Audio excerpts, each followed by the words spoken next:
licensing assistance, and top-notch service with fully insured technicians. Start your next radio upgrade with IWT. Check out their website at www.goiwt.com. With over 60 years of experience in the fire and rescue business, Nassau Fire Apparatus is known to be the leader in the industry. They are vehicle and equipment distributors who provide products, parts, maintenance, repairs from coast to coast. People working at Nassau Fire not only sell the products and services, but also work in the industry in EMS and as firefighter volunteers. You won't find a more dedicated and experienced team to align with than Nassau Fire Apparatus. Visit them online at www.nassauFire.com for more information. Since 1973, Fire News has been a proud supporter of the time-honored tradition of New York State Drill Team Racing. As they celebrate their 42nd year of publishing, they are honored to be the official publication and online coverage of New York State Drill Teams. Look for ongoing coverage on Fire News on firenews.com and on Facebook, Twitter, and Instagram.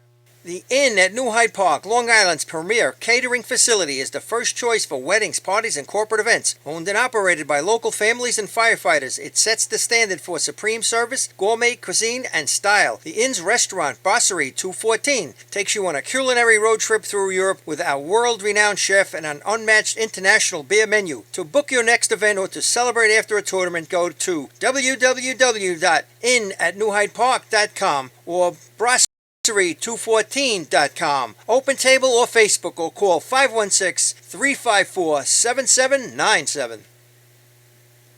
With over 25 years of service in the fire industry, High Tech Fire and Safety continues to be a proud sponsor of New York State Drill Teams. High Tech has been honored to serve as master distributor for Morning Pride products, including state-of-the-art bunker gear, USAR gear, EMS gear, helmets, gloves, hoods, and boots. In addition to Morning Pride gear by Honeywell, High Tech also provides quality products including ISG thermal imaging cameras and CMC rescue products and Deuce rescue systems, providing your fire department with the highest level of support and service for all your personal protection equipment needs. For personalized demos, speak to a certified sales specialist. Call 631-777-5170 or visit hightechfirenewyork.com. Fatty McGee's in East Islip. Wednesday is Ladies' Night at the best FD Racing Bar in Long Island. Stop in anytime for a drink with good company, a great lunch and dinner menu, and of course those famous Fatty's wings.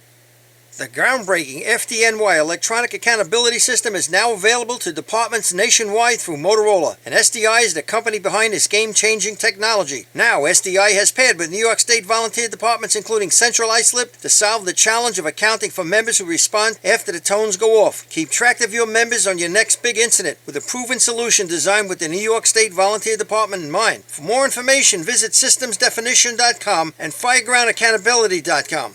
The Bill Fox Company has been in business for over 60 years, specializing in custom championship rings, watches, badges, pins, and awards. The Bill Fox Company has crafted championship rings for past state champions including the Westerners, Flying Dutchmen, Hobos, Wolves, and Yellow Hornets. Bill Fox Company is the recognized name in recognizing people. Check them out on Facebook, Twitter, and on the web at www.billfoxco.com. Coastal Fire System is the official SCBA dealer for New York State Drill Teams. Coastal is your one-stop shop for all your SCBA and fire equipment needs. Scott Air Packs, cylinders, RIT packs, refill compressor systems, gas detectors, Hi-X boots, Protec and Dragon fire gloves. For more information, check them out at coastalfiresystems.com or give them a call at 631-661-7515. Whether you've been a FASNY Credit Union member for years, just become a member, or yet to take advantage of our member-friendly products and services, we have the tools you, your family, and your fire department need for financial success. From low-rate auto loans and free checking to shared branching and mobile banking, when it comes to your finances, we are fully involved. To learn more about our products and services, visit us at www.fasnycu.com. Attention fire chiefs and commissioners, you already know New York State has mandated that your department supply your members with bailout rope systems. Coastal Fire System is also the exclusive bailout system distributor for New York State Drill Teams. The friends at Coastal are equipment dealers for Petzl, Scott, CMC, Colorado Systems, and can walk you through the state requirements to ensure the safety of your members. Your bailout system process starts and finishes with the folks at Coastal, a family-owned and operated business. Check them out online at coastalfiresystems.com or give them a call at 631-661-7515. The Titan Group is back supporting Drill Team Racing and taking their game to the next level. With 20 years experience in the apparel industry and the addition of an in-house design team, we will find exactly what you're looking for. This year, join Team Titan and let us handle all your apparel and equipment needs and be part of all of Team Titan's promotions. Follow us on Instagram at Titan Group Racing to keep your hand on the pulse of your favorite teams. Owned and operated by members of the Drill Team community, we know what it takes to run your team. Let us handle everything from jerseys to helmets and tape to trophies. We are a one-stop shop for all your Drill Team needs. Call us today at 631-859-0075 or see Artie Suskind or Devin Robinson on the track. Gear up, get on the Titan Group. For fire department drill teams, speed can mean the difference between winning and just placing. During an actual response, speed can be even more important. That's the idea behind Streetwise CADlink, the nation's first and fastest cloud-based mobile data software solution. Streetwise turns tablet computers into powerful, full-featured MDCs, providing incident mapping, hydrant locations, live apparatus location tracking, pre-plans, hazard waypoints, and more, all in just seconds. Call today for a free demo at 800-718-8027. Streetwise CADlink, the mobile response software that just works. How old is your fire department thermal imager? Thermal imaging technology is changing as quickly as your smartphone, and the time has come to upgrade your TIC. Coastal Fire System is the exclusive thermal imaging distributor of New York State drill teams and offers the full line of Scott, ISG, and FLIR cameras. Coastal is a one-stop shop for the best brand, so start the upgrade process with the longest-running sponsor of New York State drill teams. Camera servicing also available. Check out Coastal Fire System on Facebook or give them a call at 631-661-7515. Integrated Wireless Technologies is proud to be part of the 2015 season as the exclusive Motorola dealer for New York State drill teams. IWT is a Motorola manufacturer's representative and offers the full line of Motorola products to fire departments as well as David Clark headsets. IWT is your one-stop shop for custom radio solutions, licensing assistance, and top-notch service with fully insured technicians. Start your next radio upgrade with IWT. Check out their website at www.goiwt.com. With over 60 years of experience in the fire and rescue business, Nassau Fire Apparatus is known to be the leader in the industry. They are vehicle and equipment distributors who provide products, parts, maintenance, repairs from coast to coast. People working at Nassau Fire not only sell the products and services, but also work in the industry in EMS and as firefighter volunteers. You won't find a more dedicated and experienced team to align with than Nassau Fire Apparatus. Visit them online at www.nassauFire.com for more information. Since 1973, Fire News has been a proud supporter of the time-honored tradition of New York State drill team racing. As they celebrate their 42nd year of publishing, they are honored to be the official publication and online coverage of New York State drill teams. Look for ongoing coverage on Fire News on firenews.com and on Facebook, Twitter, and Instagram. Right now. The Inn at New Hyde Park, Long Island's premier catering facility, is the first choice for weddings, parties, and corporate events. Owned and operated by local families and firefighters, it sets the standard for supreme service, gourmet cuisine, and style. The Inn's restaurant, Brasserie 214, takes you on a culinary road trip through Europe with our world-renowned chef and an unmatched international beer menu. To book your next event or to celebrate after a tournament, go to www.innatnewhydepark.com or brasserie214.com. Open table or Facebook or call 516-354-7797.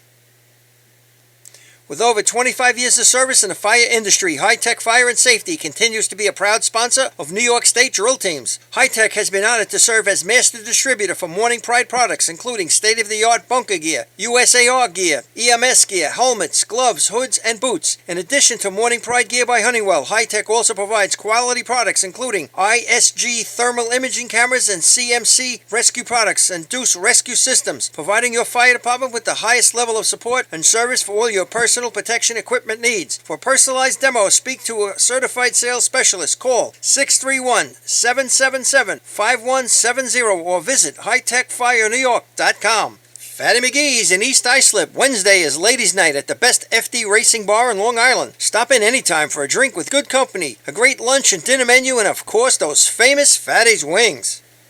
The groundbreaking FDNY electronic accountability system is now available to departments nationwide through Motorola, and SDI is the company behind this game-changing technology. Now, SDI has paired with New York State volunteer departments including Central Islip to solve the challenge of accounting for members who respond after the tones go off. Keep track of your members on your next big incident with a proven solution designed with the New York State Volunteer Department in mind. For more information, visit systemsdefinition.com and firegroundaccountability.com. The Bill Fox Company has been in business for over 60 years, specializing in custom championship rings, watches, badges, pins, and awards. The Bill Fox Company has crafted championship rings for past state champions, including the Westerners, Flying Dutchmen, Hobos, Wolves, and Yellow Hornets. Bill Fox Company is the recognized name in recognizing people. Check them out on Facebook, Twitter, and on the web at www.billfoxco.com.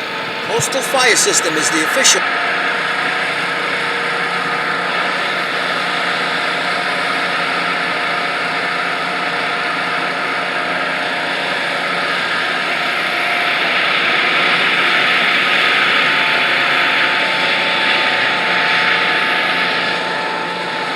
SCBA dealer for all team captains should be at the hydrant as we speak right now. All team captains should be by the hydrant.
Get your mic open.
come on. There we go. Nope. I thought we had this set up. We had all winter to get this set up. All winter, Frederick. All right, we got to turn it down a little bit. Welcome, everybody, on a gloomy morning here at Lindenhurst. If it's still morning. 11:52. 11:52. That officially is still morning. We have quite a brisk breeze coming out of the north here, down the track towards the start as the teams are huddled around the hydrant, getting ready for the 2015 season to begin here at the Lindy Invite. My name is Paul Susskind of the Bayshore Redskins, and I am joined by Artie Susskind of the Bayshore Redskins, Twan Simone of the Hempstead Yellow Hornets, and I think Lenny Gombert of... Are you with us, Len? I'm with you. I don't know what town I'm from anymore. The it's Savannah Cellar Saver. Yeah, that's right. Don't you forget it. All right, guys. What are you thinking here with What's this going on? Happy 2015. I can't believe 2015. I mean, I remember when it was Y2K. 15 years past that already, guys. How's everyone going? I've been up to my eyeballs in bottles and diapers, and I have no idea what's going on. What are we looking forward to? Who's on what team? Congratulations, Twan. Yeah, thank you. I have a lot newfound respect for the people who have raced with children. You know, I know you have for years, Paul. Yep. You know, Artie, I think you and I are in the same boat. Yeah, I had mine after. Yeah, me too. It was a lot easier, but I have a new respect for all the guys who race with kids. Anyway, 2015, here we are, looking forward to a great season. Yep. But man, what do we got this year? What are we looking forward to? What do we? Well, right now we're looking forward. Question 3. We're looking forward to get the track dries. You might hear the blowers in the background. You know what? You say that, Twan, and looking forward. What are we looking forward to? But something that happens here all the time, it seems, at Lindenhurst. A little bit of dampness. Yeah. Track's in pretty good shape. I'd say it's great for 3-man and B-ladder. They're drying some of the perimeter now and down by C-ladder start for C-ladder and C-hose. But other than that, I think we're going to be all right today. Those of you out there listening, it looks like we have between an 18, maybe 19, 20 team, 20 team tournament to look forward to today, which, as Artie, you were saying earlier, is a few more years. Yeah. Good morning, everyone. Yes, if you go back last year, 12 teams here at the Lindenhurst Invite in 2014.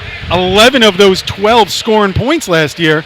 2 years ago, 2013, 15 teams. So our biggest drill in 3 years, but we do have a crossover this year. First time in I don't know how long that I can remember. Yeah. Twan, you might know better as a Nassau guy. This is a Nassau County point drill as well. Never when I raced, and that's 97. This was never a Nassau County point tournament as far as I can remember. So, it's a good change, and like you said, 20 teams. West Hempstead's here. Who else do we have for Nassau? I would imagine they would be out. North Nassau County Belmore, points is a thing. Manhasset, New Hyde Park. Right. Port Washington. Port's here, yeah. Good. I think that almost rounds out Yeah. Nassau. Yep. There's some other teams, obviously, the Carl Places are back out this year, not here today. Westbury, Hicksville. Right. Roslyn going through a merge. Hornets not here today. Hornet Rascals not here today. So, I know some teams have been out practicing, but didn't make their way today into Suffolk County over to Lindenhurst. Tell you, it didn't look so great this morning as the rain had come down before the beginning of today's parade, and you still had a mist going on during the parade, but by the time that parade ended, the skies had lifted the rain out from the track, and it's cloudy, but I don't think it should be rain anymore. A little more clouds to the north than the south, and guys, I came in around 10:30. I left the Sable East Islip area, and this is, as we look to the south, and we see a little bit blue and white coming through, that's what I was seeing when I left the Sable East Islip area about an hour and a half ago. So it's taking its time, but it definitely looks like it's pushing this way. So I think we should be good for the rest of the day. Right. Yeah, that was the one thing we're missing is the heat. We have the breeze here drying off the track, on top of 50 other track blowers that are out there, but the heat is what we're missing. Hey, whoa, already. About people already like that. 2015. Well, Here we go. during blowers. during the parade, I was up here with Fred just adjusting some minor things, and All drill obviously, team officials underneath the What would you arch, call them? please. All drill team officials, please. Blowers. Underneath the arch. all the foot traffic from the parade and watching some of the band leaders come through, specifically the guy leading the Bay Shore Band, Yeah, he's waving his arms around, kicking his feet around, dancing. He stirred up quite a wind down there, That Twan, guy and is really helped dry the track. Guy's fantastic, Lenny. That guy is fantastic. Just want to spread the word, too, of anybody listening out there locally here at the track. 87.9 is our frequency. 87.9 is where you can hear us. Yeah, some people were asking down there. So get the radio on here at the track. Hopefully somebody upstate's listening. Chime in on the group. And I hope we're going to get a little update from the Northern New York Convention being held in Messina, New York today. That is basically like the Daytona 500 of Northern. Opening day is their big drill. No way. The Northern New Never knew York that. Convention up in Messina. Probably maybe double-digit teams running up there today. Very good. Who's the favorite up there this year? I Is that think- Union Hose? I Is think that no, those that's guys? Western. Oh, that's that was okay. a hell of a You see- try. there you go. on.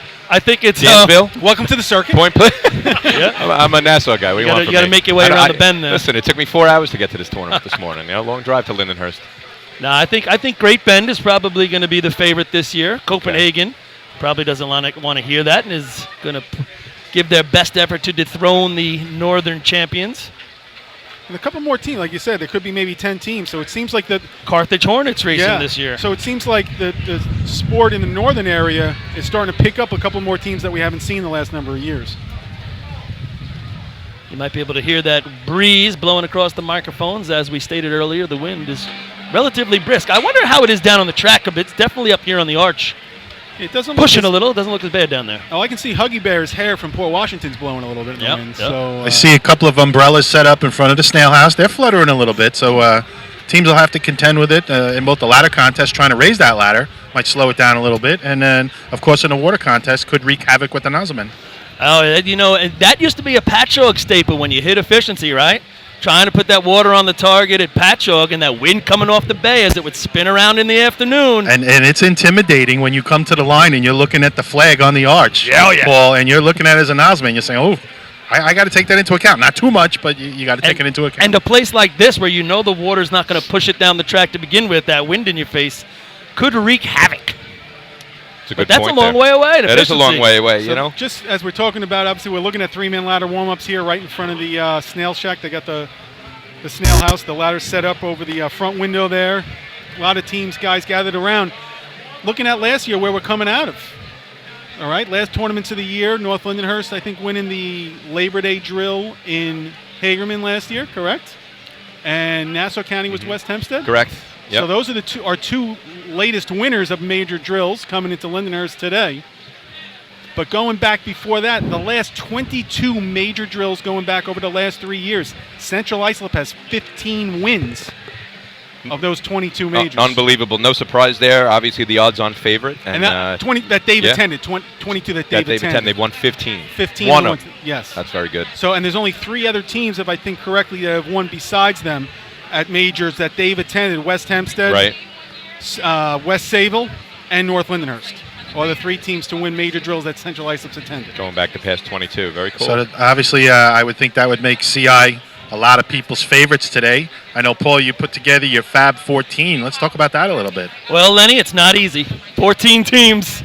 It's basically everybody in racing you can pick out of a hat after you get to past 5. I'll admit that was my second text when I submitted my entries. Boy, after I got past 10, it got a little tough. This might be the Elite 8 any day Yeah, right, now. exactly. No, but you know what's interesting about that list? Obviously, the top 5 of the top 5. It's been that way for the past, how many years now. But what's interesting is like 6 through 9. Yeah. You look at those teams, the cuspy teams, and I think of like a Lindenhurst Snails. Those are the teams, the hosts for today. They kind of came on a little bit strong last year, running some ladder times. I was looking at some of their team summaries, 9:23 in C ladder. They ran like a 6:4 in 3-man ladder. I think they might have got a point or 2 in the state drill last year. Yep. I'm curious to see what Lindenhurst brings to the table today. I think they're one of those cuspy teams. Can they break that top 5 this year? Remains to be seen, of course. There's But a pretty good lock on that door right now for Yeah. that top 5. But I was on with you, Twan, when I was Yeah. looking at my my submission with the Fab 14. And again, you have to take into account it's the first tournament of the year, and it's their home track. Right. So you're looking at them to really come out today and show, to build on a little bit what they did the end of last year. I always say in sports, or whether it's racing, whatever it might be, when you're like, you look at the top teams, and here we always judge the top 5. When you want to break into the top 5, someone's not really surrendering their spot, so you got to kind of knock somebody out. Exactly. So it's not the easiest thing to do, because a lot of we see that are in the top 5 Good have morning, been there a ladies long and time. gentlemen. So Again, it's a very welcome hard to thing to knock Lindenhurst people off their pedestal. for our annual parade and tournament. looks like we're getting started here. It gives me a pleasure to introduce to you the Chief Engineer of the Lindenhurst Fire Department, Mike DiGregorio. Good afternoon. I'd like to thank everybody for coming, and I want to wish the teams all the best of luck today, and have a safe run. Thank you.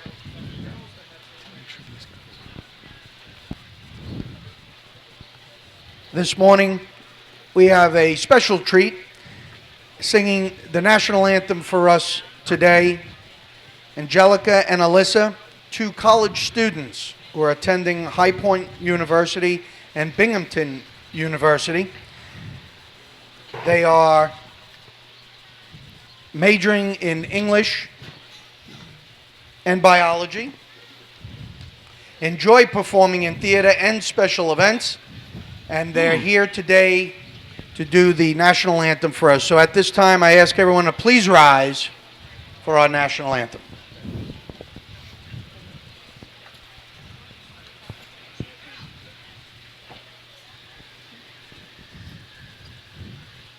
Oh, say, can you see by the dawn's early light what so proudly we hailed at the twilight's last gleaming, whose broad stripes and bright stars through the perilous fight o'er the ramparts we watched were so gallantly streaming, and the rockets' red glare, the bombs bursting in air,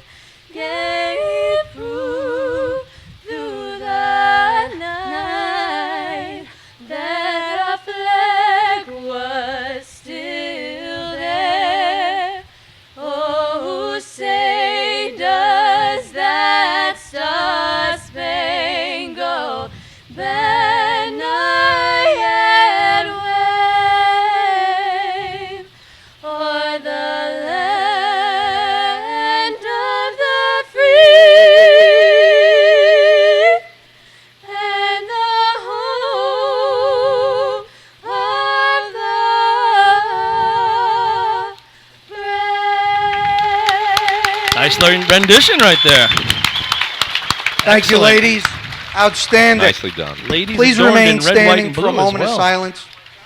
And in your thoughts, please remember the men and women serving to protect our freedoms around the world.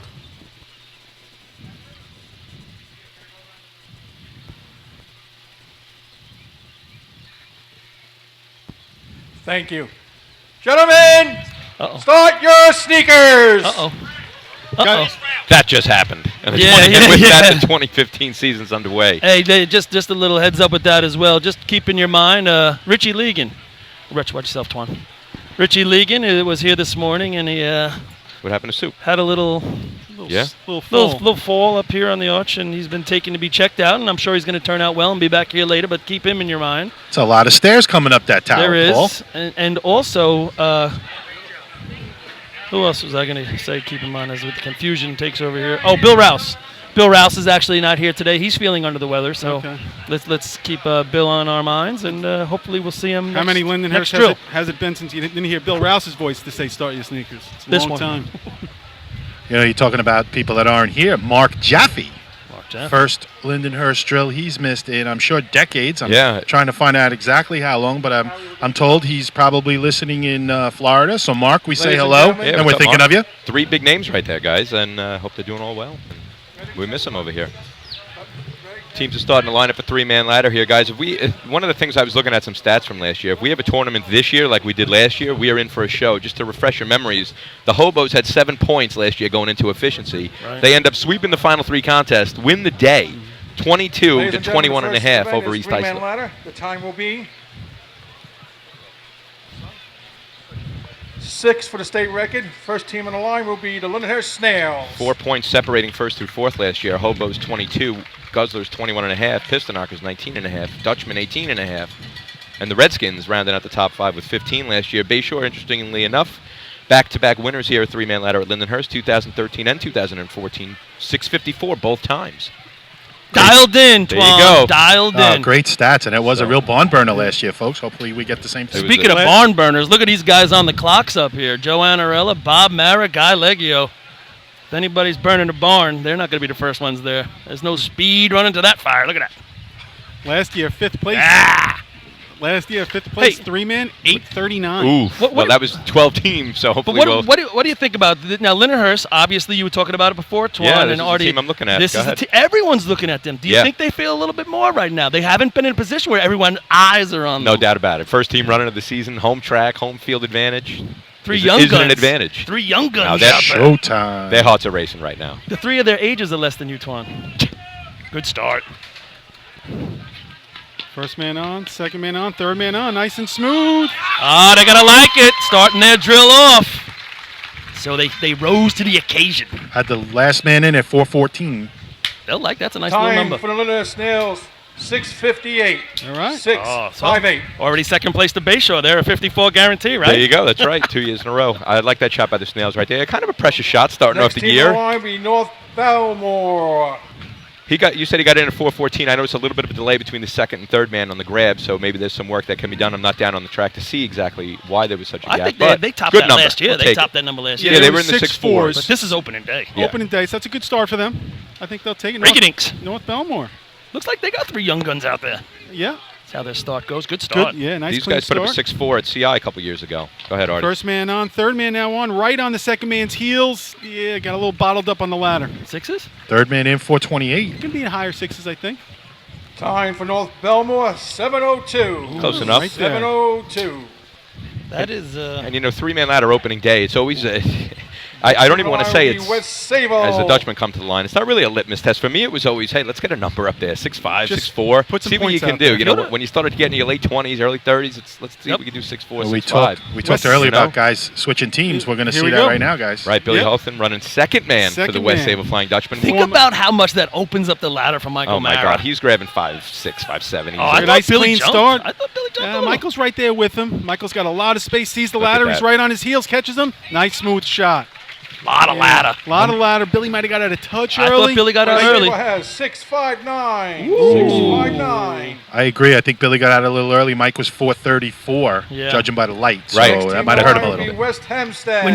When you're the Lindenhurst Snails and you hear the Dutch run a 6:59, it is only 3 teams into the season and and you can see it in their faces Something's down there. wrong. No, you're like, yeah, No, it's yeah. everyone knows the first time There they wasn't beat that much Michael Mara room. in 3-man ladder. Any 3-man ladder climber who's beat him as a third man, you know he- about it, you whether hear it's a- fluky or not. You You know, hear a 6'5", and Yeah. there's not much room for It's you a to good beat them feeling. when you're a 58. but definitely a lot of room for improvement on their first shot of the year right and there. Yeah, again, it Billy wasn't could be their a little best shot. nervous Right, and stuff exactly. like that. So, again, new team Billy with Kopeg for a long time. Here we go. We got West Hempstead could Craig be right in Hayes this running. mix. Craig Hayes running second. We got Gerard running third. First Yeah. full season as a third man. Clean start.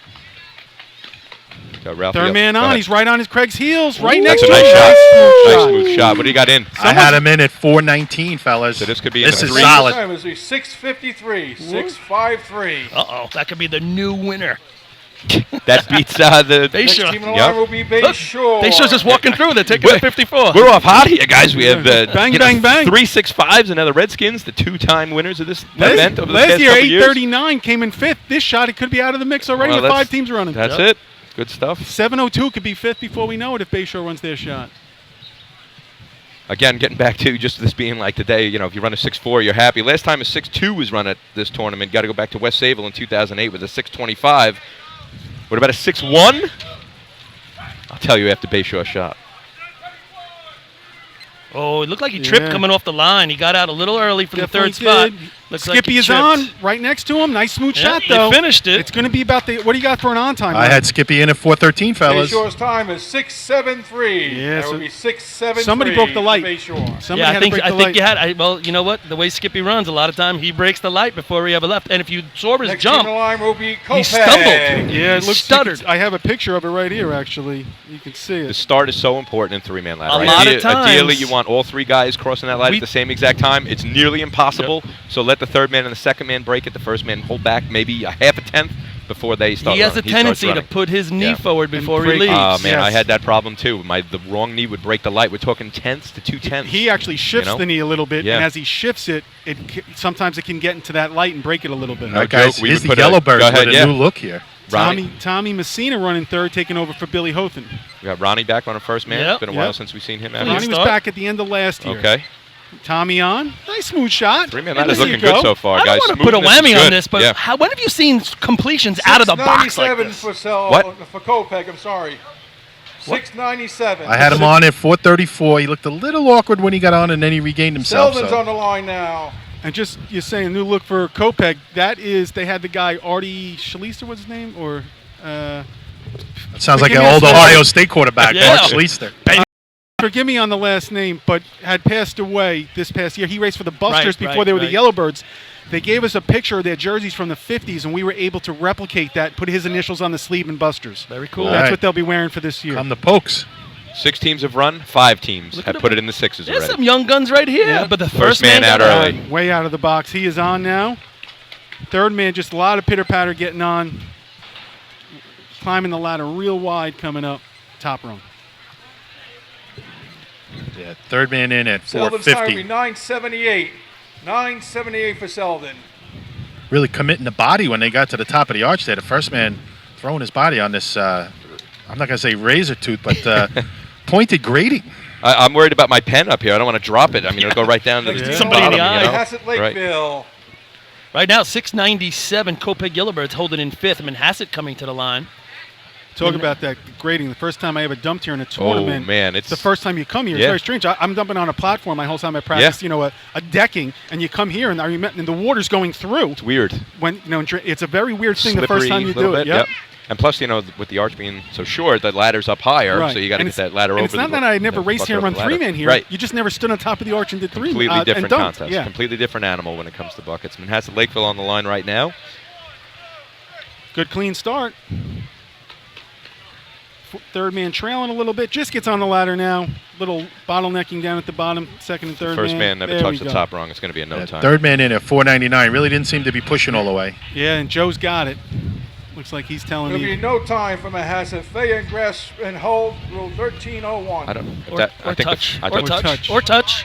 First man. No Mikey Ward running 3-man this year, so No. that's a good sign for the Manhasset No. Lakeville Minutemen that they have. New Hyde Park is Where's on Wardo? the line. Yeah, that's a good one. Termites, another team that could put it in the 6s. Frankie Sonnenberg, Yep. longtime third man, 3-time state champion in 3-man ladder. If we're just talking about that contest individually, 04, 06, 08. 04 is a thorn. And New Hyde Park's got to have a little confidence coming in this year. Even though their points weren't spectacular at the state tournament, they came down the track. Yeah. If Six that and a- can't get you six- fired up for next year, I don't know what Six can. and a half points, Six the and a half. second lowest total ever, if I remember correctly. I think Yeah. it was the Every- Snails had 6 and like 79. was We'd the all lowest take total. it. Yeah, right. Still marched in front. Yeah. Fred tells me there's some manpower issues out there, so they'll be interesting to watch this year. But I see them making progress this year as well. Going back to what we're talking about this being the first tournament of the year, 6-1. The last time a 6-1 was run here, you got to go back to 1994. West Sayville, 6-19. The golden age. That of was racing. right. That was a great the age, golden right? age of racing. Yeah. That's when you had to run a 6-3. Yeah. And you're just talking about that there with, go back to 94, you're saying? Yeah. I meant to maybe bring this, and I wanted to check with Michael. I didn't see him before the tournament. I'm going out on a limb maybe here just a little bit. I think this is his 26th year in a row running third man. Probably right. He started in 1990, correct? So And I think I don't think he started the he's- same year I did. Okay. I don't know if him or Billy were playing with it a little bit back then, or if he Pete went on right top to of the third arch, man. please. Right. Pete on top of But the arch. if it is, this would be his 26th year running third man, which is amazing. That's- Amazing. And he's still going to get points. Yeah. 26 years Points. later. one thing- If Billy didn't get out a little early, he'd be winning the contest. It's one thing to race 26 years, but to be continually running the third man, it's an incredible athlete we're Yeah. talking about right there. That being said, a little bit of a delay right now, folks. So maybe a minor issue with the timing equipment. So And I don't, we'll keep you I don't posted think, on and that. you guys, Audie and Twan, can attest to this. I don't think you, Lenny. Running from the third spot, it beats you up. People think, oh, it's a running race, Oh, you're not getting. I think running from the third spot, it can beat you up just in the wear on your body when you're doing it all summer long. Yeah, I hear you there. I think that's part of the reason why JoJo moved up, because when I started running third man, he could have kept running third man, and so he kind of wanted the less, 50 feet? I never know the numbers. 50 feet, 25 feet. 25 feet less. But yeah, I definitely agree with you. I mean, I was still running it when I was 33, so I started to feel good. I always liked running 3-man ladder. But with Michael Mara in his situation, he's kind of said to me, it beats him up. They take nights off running third man, or maybe he even runs second man. It's a huge difference. Well, it's I've run one it a couple times in practice. It's one thing if a but, guy runs it and then doesn't Yeah. climb B and C ladder, but then you got to go climb Yeah. B and C ladder. Mm-hmm. The difference there is too, though. I ran all three spots. I started first, went to second, then went to third. Right. your mental approach too is much different. Completely running different. the third spot than Right. running the other two. Your other two, you're looking to get out of the way. You're a little bit more conservative. You wanna 'cause get in the don't wanna- ladder. You Yep. don't want to slip to give the Yeah. third man his chance. Right. When you're the third man, you're laying it all out there. You That full you out have. sprints So. right off the bat. New Termites. Hyde Park.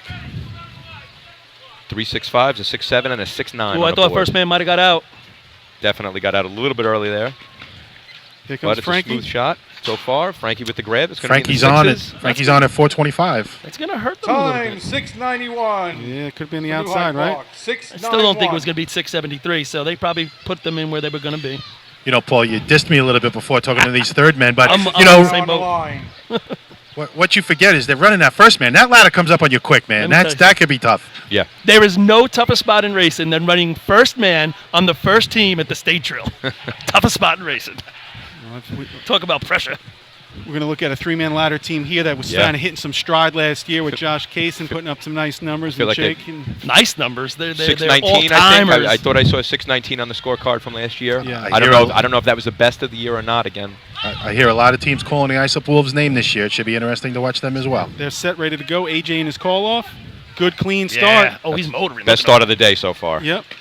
And Josh is on, and he slips second step. And let me tell you, That was heavy. that is heavy What right was he in there. at? 396, Time boys. for the Islip Wolves. 7.89. Did he collapse a little, Artie? What did you think? I think he just lost his hands. He was motivating. I That's- really think he just lost his hands right Next there. team on the line will be East Islip, the Guzzlers. You know, it's good to see guys getting in at 3.9. That was always the number when I started coming around. Everyone was at Exactly. 3.9, even Yeah. 3.8s. I mean, those are the numbers you would hear with, A-Rock and Michael back in his heyday. It's going to be interesting to see know. how Islip comes back from that. You know, they've been counting on those points a lot lately for helping out them on the overall day. No doubt about it. They One gotta of get the back at favorites it. last year. How'd they do in last year's state drill? I remember not a good day at all, Not a good right? day. I Good mean, day. if they don't get off on their right foot, right? All right, East They'll be Islip. there. They'll be Islip. there. Guzzler's running just three-man today. What? Is that true? What's Yes. the deal? Don't tell me after the shot. Yeah, I'll tell you off the radio. Pat Dunn, third man, Brian Scharf. Nice, smooth run. Pat's coming up. It's going to be in the sixes. Yeah, Pat was in at 437. Good Time job for for the them. East Islip Guzzlers, 6.82. Okay. 6.82. Just want to go back to That's fifth place, guys. 682. Want to go back to Josh and Islip. Yeah. And again, running third man and running three man for a long period of time. Guys that are out there right now and trying to get better in three Next team on man, the line will be Farmingville Bennett. go watch Josh mount the ladder. Because that's where he's going to beat you in the race. That's right. That guy right there, you watch, most guys are really slowing down out at the yellow. Josh is running hard through the yellow. He's taking one real heavy plant step, and he's transitioning all his momentum and speed right on. Jake was out in front of him, gave him plenty of ladder to see, but by his second step, he was at Jake's heels already. Yep. And ready to go and just climb right next to him. That's how you're going to run sub 640. Farmerville Bandits, they were pretty good last year in three-man. Capable of putting up a 6 right here. Yes, they are. Good clean start. First man gets on, nice and slow. Now we slip. Second step, now we just got the log jam there. Ah, there it is. The Third first log man. jam call of the season. Third man gets in front of the second man. Now they grab. Three young In guys, though, in the sequence. Farmingville Bandits. Justin on at 441 there, but Okay. there was a lot going on in front of him. It will be overtime for the Farmingville Bandits. Overtime. Anybody wondering about coming out today and if this drill was going to get in? The sun is out right now, folks. Next It's team a on the line beautiful will be day. Port Washington Road Runners. It's almost time for sunscreen. You wear sunscreen at night, don't you? I So do. lily white. Put the lights on in the house. Got to put it on. Is Kyle racing this year? Is he No. not racing this year? That is I Robbie hear Lewis. he is. He He's gets- not. he It's a gets- Lewis, but it's not Kyle. It's He's- Robbie Lewis. He's out of the academy, I guess, the night before the county, maybe? Yeah, So, right into July. he You're will telling me that's his graduate. brother on the third line? That's is his He brother. looks just like him. Are they twins or something? No. He actually, he is, I think, like 24 partners with Billy Hothan, or he's in the Gotcha. same house as Billy So he's Hothan, out Mike for the- McNamara. He's out for in the city. season? Kyle, We'll it's see how it goes. undetermined still. There All goes right. Paul Washington Good start. coming in. Robbie Lau, Chris Cuomo. Yeah, we got to slip by the second man. Richie actually Well, crashes. Hopefully Kyle Now can make it Robbie out bringing it up. this year. You know, getting in the 5-0s last year and B ladder at the North Belmore Invite. Yep. 5:07. I Third believe man is the in. time. Third man in at 441. But again, lots going Overtime on in front for of him. Washington. Overtime. That's decent for a backup third man. Yeah, he's 4-4. also going to be climbing Next for team them on too. will He be took over as the Sable climber, Blue so we'll see him in Jays. some speed ladder as well. Okay. Sable Blue Jays having a year last year, probably better than they've had in recent memory. See if they can continue their way towards the top. Yeah, and again, it looks like their nucleus is back. They also have added to me, I think, a couple of Hagerman and Hellbrook guys again. So good to see Wally back here. I wasn't sure if Wally would be back for another year. Wally now chief over in Sable, the baby chief, 32. Doing the call-off. First man breaks the light, I think. Definitely. Nice, and I mean, he takes no ladder. Third man on and gone. That's going to hurt him. It's a nice it's a shot. smooth shot, but we're talking 3/10. Time for Sable Blue Easy. Jays, 7.08.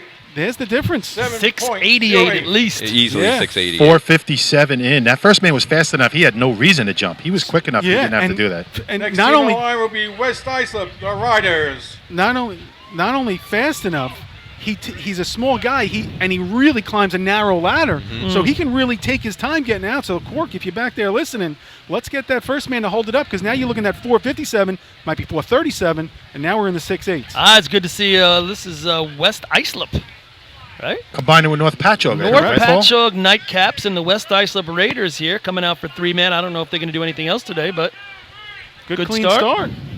See what we got here. First man on. A little slip by the second man. Third man now just coming up the ladder. West Islip looking to recapture some magic from that 07 season. Look at the Southern Time New York. for West Islip Raiders, 8-3-1. Correction, 8-3-1. Third man in at 488 for the Raiders. I was looking at that Southern New York. It was held in Lindenhurst in 07. Next team on the line will be Deer Park Bucks. West Islip scored in 7 out of 7 that day. I say 7 out of 7 because Seahos got rained out. That included the 547 state record in motor pump. Obviously, that's a long time ago already. Yeah, Being it in is. 2015, 8 years, just like that, right? still on the score sheet, though. That's right. 653 West Hempstead, 658 Lindenhurst, 659 West Sayville, I lost my spot. 673 Bayshore, 682 East Islip, top 5 right now. Deer Park. Got Deer Park, North Lindy, East Farmingdale, Westbury, Miller Place, and CI Westbury not here. on the scorecard. Miller Place not here, right? Okay. What is Miller Place doing now? Tell me after that shot. Did Here it they come? come. Good start. I thought third man was Yeah. out first. He's on. He's right on his heels. I Nice. think we're just going to be out of the mix. Third man on 444. Time for Deer Park Bucks, 7:31. Deer Park, 7:31. Deer Park has 3 climbers right there, guys. There's a lot of room for improvement there. All 3 guys got to the top. It looks smooth. Yep. Just got to add some speed to it, and they could North be knocking on the door of Lindenhurst, that 6. Pittston Knockers are on the line. Lindy getting a big round of applause, as basically this is the hometown drill for them as well. Yeah, just north of here, the district. Ergo the North Lindy.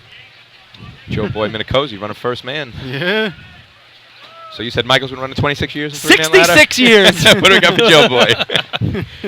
This is his 26 years from that spot. I was talking with Ducky before the tournament. He's 26 years old this year. He's saying 3-man's been a little bit of a slow go for them, hoping to get 6 sixes. And, losing Sean from last year, so they have someone Yeah. new at second man. See what they could do. Good clean start. Yep. Definitely a clean start. Yep. Joe is on. Joe is on. The second man Yeah. slips. Ducky passes him. Now Ducky comes up top. Yeah, and so that'll be the issue we'll have to keep our eye on for North Lindenhurst as the year progresses. Ducky on 428 with nowhere to go. 8.65. That's 8.65 for North Lindenhurst Piston Knockers. Ducky sporting some kind of version of a ducktail hairdo there, too. I It don't looks know what like. that Next was. team on the line will be CI the Hobos. Central Islip Hobos, your 2014 New York State champs and 2-time defending, going for 3 in a row. Not too many teams have done that before. That'll be a story that will develop as the year progresses. No doubt. So we'll keep our eye on for the Hobos. For the Hobo season. Nation here representing. I saw Richie Rumplick. He was here before the parade started, I think. I was helping Fred with stuff. He's sitting up there all by himself, all excited, ready to go. So, What kind of pressure you think the Hobos are under this year? I mean, they're going for the 3 straight. All right. I think That's it's an elite group. I think it's the. Oh, I Two. thought maybe second second man. Might have broke the light. First man on, second man, third man. Here he comes. Yeah, but you know what? It's not gonna Brian. matter. Well, Wow. listen, Grab. I had him almost on, went over the top Brian with that grab. Kessler. You saw Yes, that? He did. Got almost with the palm. had Brian on at Time 392. for CI Hobos, 6.37. There's your first place shot. It is. 6.37. That's going to give them 5. That's going to knock, East Islip out. and it's going to put Bayshore. West Hempstead down to 2nd. The Lindenhurst Snails 3rd. West Sayville 4th.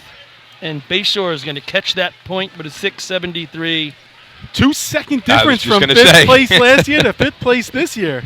Those are big seconds. You know, watching Brian Kessler there, third Yeah. man for CI, Go ahead. I can't decide which word describes him better, fast or smooth, because he's both. I think he's Yeah, both. he looks You're really right. All the equipment. And Did a good job of holding on to that top rung. You know, sometimes what happens is Kinda your hand palm- goes over the yeah, top, you palm it, and palm then your wrist kind of goes like it goes on top of the rung. And yeah, it happened to me in 05. I bring it up again. It came right off of it. But he did a good job of holding on there. But not an easy thing I didn't to want do. to bring it up. Well, listen. let's Water under the bridge, and brother. just show there 637 Over the bridge. for Water over the bridge. for CI and Brian Kessler, and not the cleanest version there. A-Rock. Start could be better. Wasn't the cleanest on the ladder, and they're still getting a 637. I think so A-Rock's looking for you. First day of the season, Sorry. they're going over. In 5th place. That's a 620 in a couple weeks. Sure. No doubt about it. To do a 6'3" With 1 point. in this tournament's a good number. In 4th place. With 2 points. West Sable. With 3 points. Lindenhurst. In 2nd place with 4 points will be North Hempstead. North West Hempstead. Hempstead, I'm sorry, West North Hempstead. Hempstead. New And team on the first, That's right. Central Islip What's with their 5 nickname? points. They are the Black Hornets. No wonder we got 20 teams. The Orange Hornets? I don't know. The Black Hornet Flukes? Yeah, that's it, right? The Bluefish. The North Hempstead. Bluefish. Remember, folks, this is Phil's first tournament announcing, so he was nervous going in, and believe me, we're going to let him hear about it. It's going to feel a lot better now. Oh, my God. Oh, Lord. All right, so you history buffs, has there ever been a North Hempstead? No. I don't think so. There's a town of There's North a town Hempstead. of North Hempstead, Yeah. right. That would be your New Hyde Township, Park, your yeah. Carl Places, Port your Rossins, Washington. all those guys are your North Yeah. Hempsteads. Manhasset. Right. North Hempstead is Garden City, isn't Hempstead's it? a village, so that's why we get the name Hempstead in our team name. So it's also a town, but it's also a village, obviously. Hey, guess we got to pay some bills, Freddie? Yeah. Is that what we're doing? Just Go ahead. Real quick, just if guys want to, we're trying to do some social media stuff here with Snapchat, Instagram, Snapchat, Titan Group, DTR. We'll be updating photos all day from the tournament, and also Instagram, Titan_Group_Racing. Titan Group Racing underscores in between. Check it out. We'll be updating some racing stuff all day. Go ahead, Since Freddie. 1973, Fire News has been a proud supporter of the time-honored tradition of New York State Drill Team Racing. As they celebrate their 42nd year of publishing, they are honored to be the official publication and online coverage of New York State Drill Teams. Look for ongoing coverage in Fire News on firenews.com and on Facebook, Twitter, and Instagram. The Inn at New Hyde Park, Long Island's premier catering facility, is the first choice for weddings, parties, and corporate events. Owned and operated by local families and firefighters, it sets the standard for supreme service, gourmet cuisine, and style. The Inn's restaurant, Brasserie 214, takes you on a culinary road trip through Europe with our world-renowned chef and an unmatched international beer menu. To book your next event or to celebrate after a tournament, go to www.innatnewhydepark.com or brasserie214.com. Open table or Facebook, or call 516-354-7797. With over 25 years of service in the fire industry, High Tech Fire and Safety continues to be a proud sponsor of New York State Drill Teams. High Tech has been honored to serve as master distributor for Morning Pride products, including state-of-the-art bunker gear, USAR gear, EMS gear, helmets, gloves, hoods, and boots. In addition to Morning Pride gear by Honeywell, High Tech also provides quality products including ISG thermal imaging cameras and CMC rescue products and Deuce rescue systems, providing your fire department with the highest level of support and service for all your personal protection equipment needs. For personalized demos, speak to a certified sales specialist. Call 631-777-5170 or visit hightechfirenewyork.com. Fatty McGee's in East Islip. Wednesday is ladies' night at the best FD racing bar in Long Island. Stop in anytime for a drink with good company, a great lunch and dinner menu, and of course those famous Fatty's wings.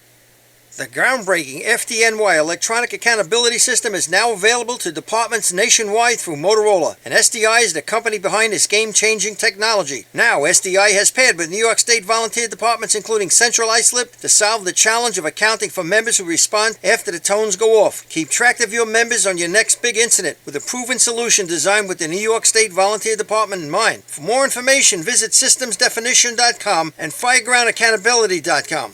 The Bill Fox Company has been in business for over 60 years, specializing in custom championship rings, watches, badges, pins, and awards. The Bill Fox Company has crafted championship rings for past state champions including the Westerners, Flying Dutchmen, Hobos, Wolves, and Yellow Hornets. Bill Fox Company is the recognized name in recognizing people. Check them out on Facebook, Twitter, and on the web at www.billfoxco.com.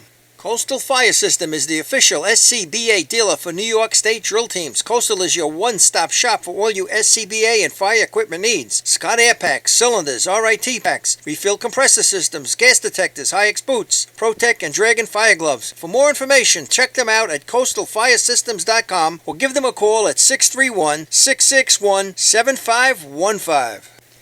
Whether you've been a FASNY Credit Union member for years, just become a member, or yet to take advantage of our member-friendly products and services, we have the tools you, your family, and your fire department need for financial success. From low-rate auto Your loans attention, and please. checking to shared branching and mobile banking. Lindenhurst When will it comes only to be your taking finances, we are leg fully trophies involved. today, To so learn West more about Sable our will products move and up to the services, third visit place us spot. at Bayshore will take the fourth place trophy, and East www.fasnycu.com. Islip will get the Attention, fifth fire place chiefs and trophy. commissioners, you already know New York State has mandated that your department supply your members with bailout rope systems. Coastal Fire System is also the exclusive bailout system distributor for New York State drill teams. The friends at Coastal are equipment dealers for Petzl, Scott, CMC, Colorado Systems, and can walk you through the state requirements to ensure the safety of your members. Your bailout system process starts and finishes with the folks at Coastal, a family-owned and operated business. Check them out online at coastalfiresystems.com or give them a call at 631-661-7515.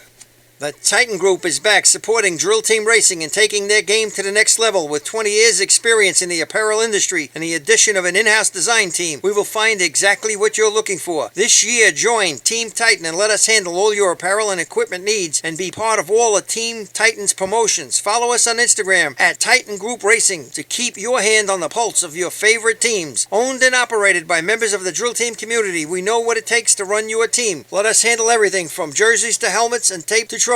We are a one-stop shop for all your drill team needs. Call us today at 631-859-0075 or see Artie Suskind or Devin Robinson on the track. Gear up, get on. The Titan Group. For fire department drill teams, speed can mean the difference between winning and just placing. During an actual response, speed can be even more important. That's the idea behind Streetwise CADlink, the nation's first and fastest cloud-based mobile data software solution. Streetwise turns tablet computers into powerful, full-featured MDCs, providing incident mapping, hydrant locations, live apparatus location tracking, pre-plans, hazard waypoints, and more, all in just seconds. Call today for a free demo at 800-718-8027. Streetwise CADlink, the mobile response software that just works. How old is your fire department thermal imager? Thermal imaging technology is changing as quickly as your smartphone, and the time has come to upgrade your TIC. Coastal Fire System is the exclusive thermal imaging of New York State drill teams and offers the full line of Scott, ISG, and FLIR cameras. Coastal is a one-stop shop for the best brand, so start the upgrade process with the longest-running sponsor of New York State drill teams. Camera servicing also available. Check out Coastal Fire System on Facebook or give them a call at 631-661-7515.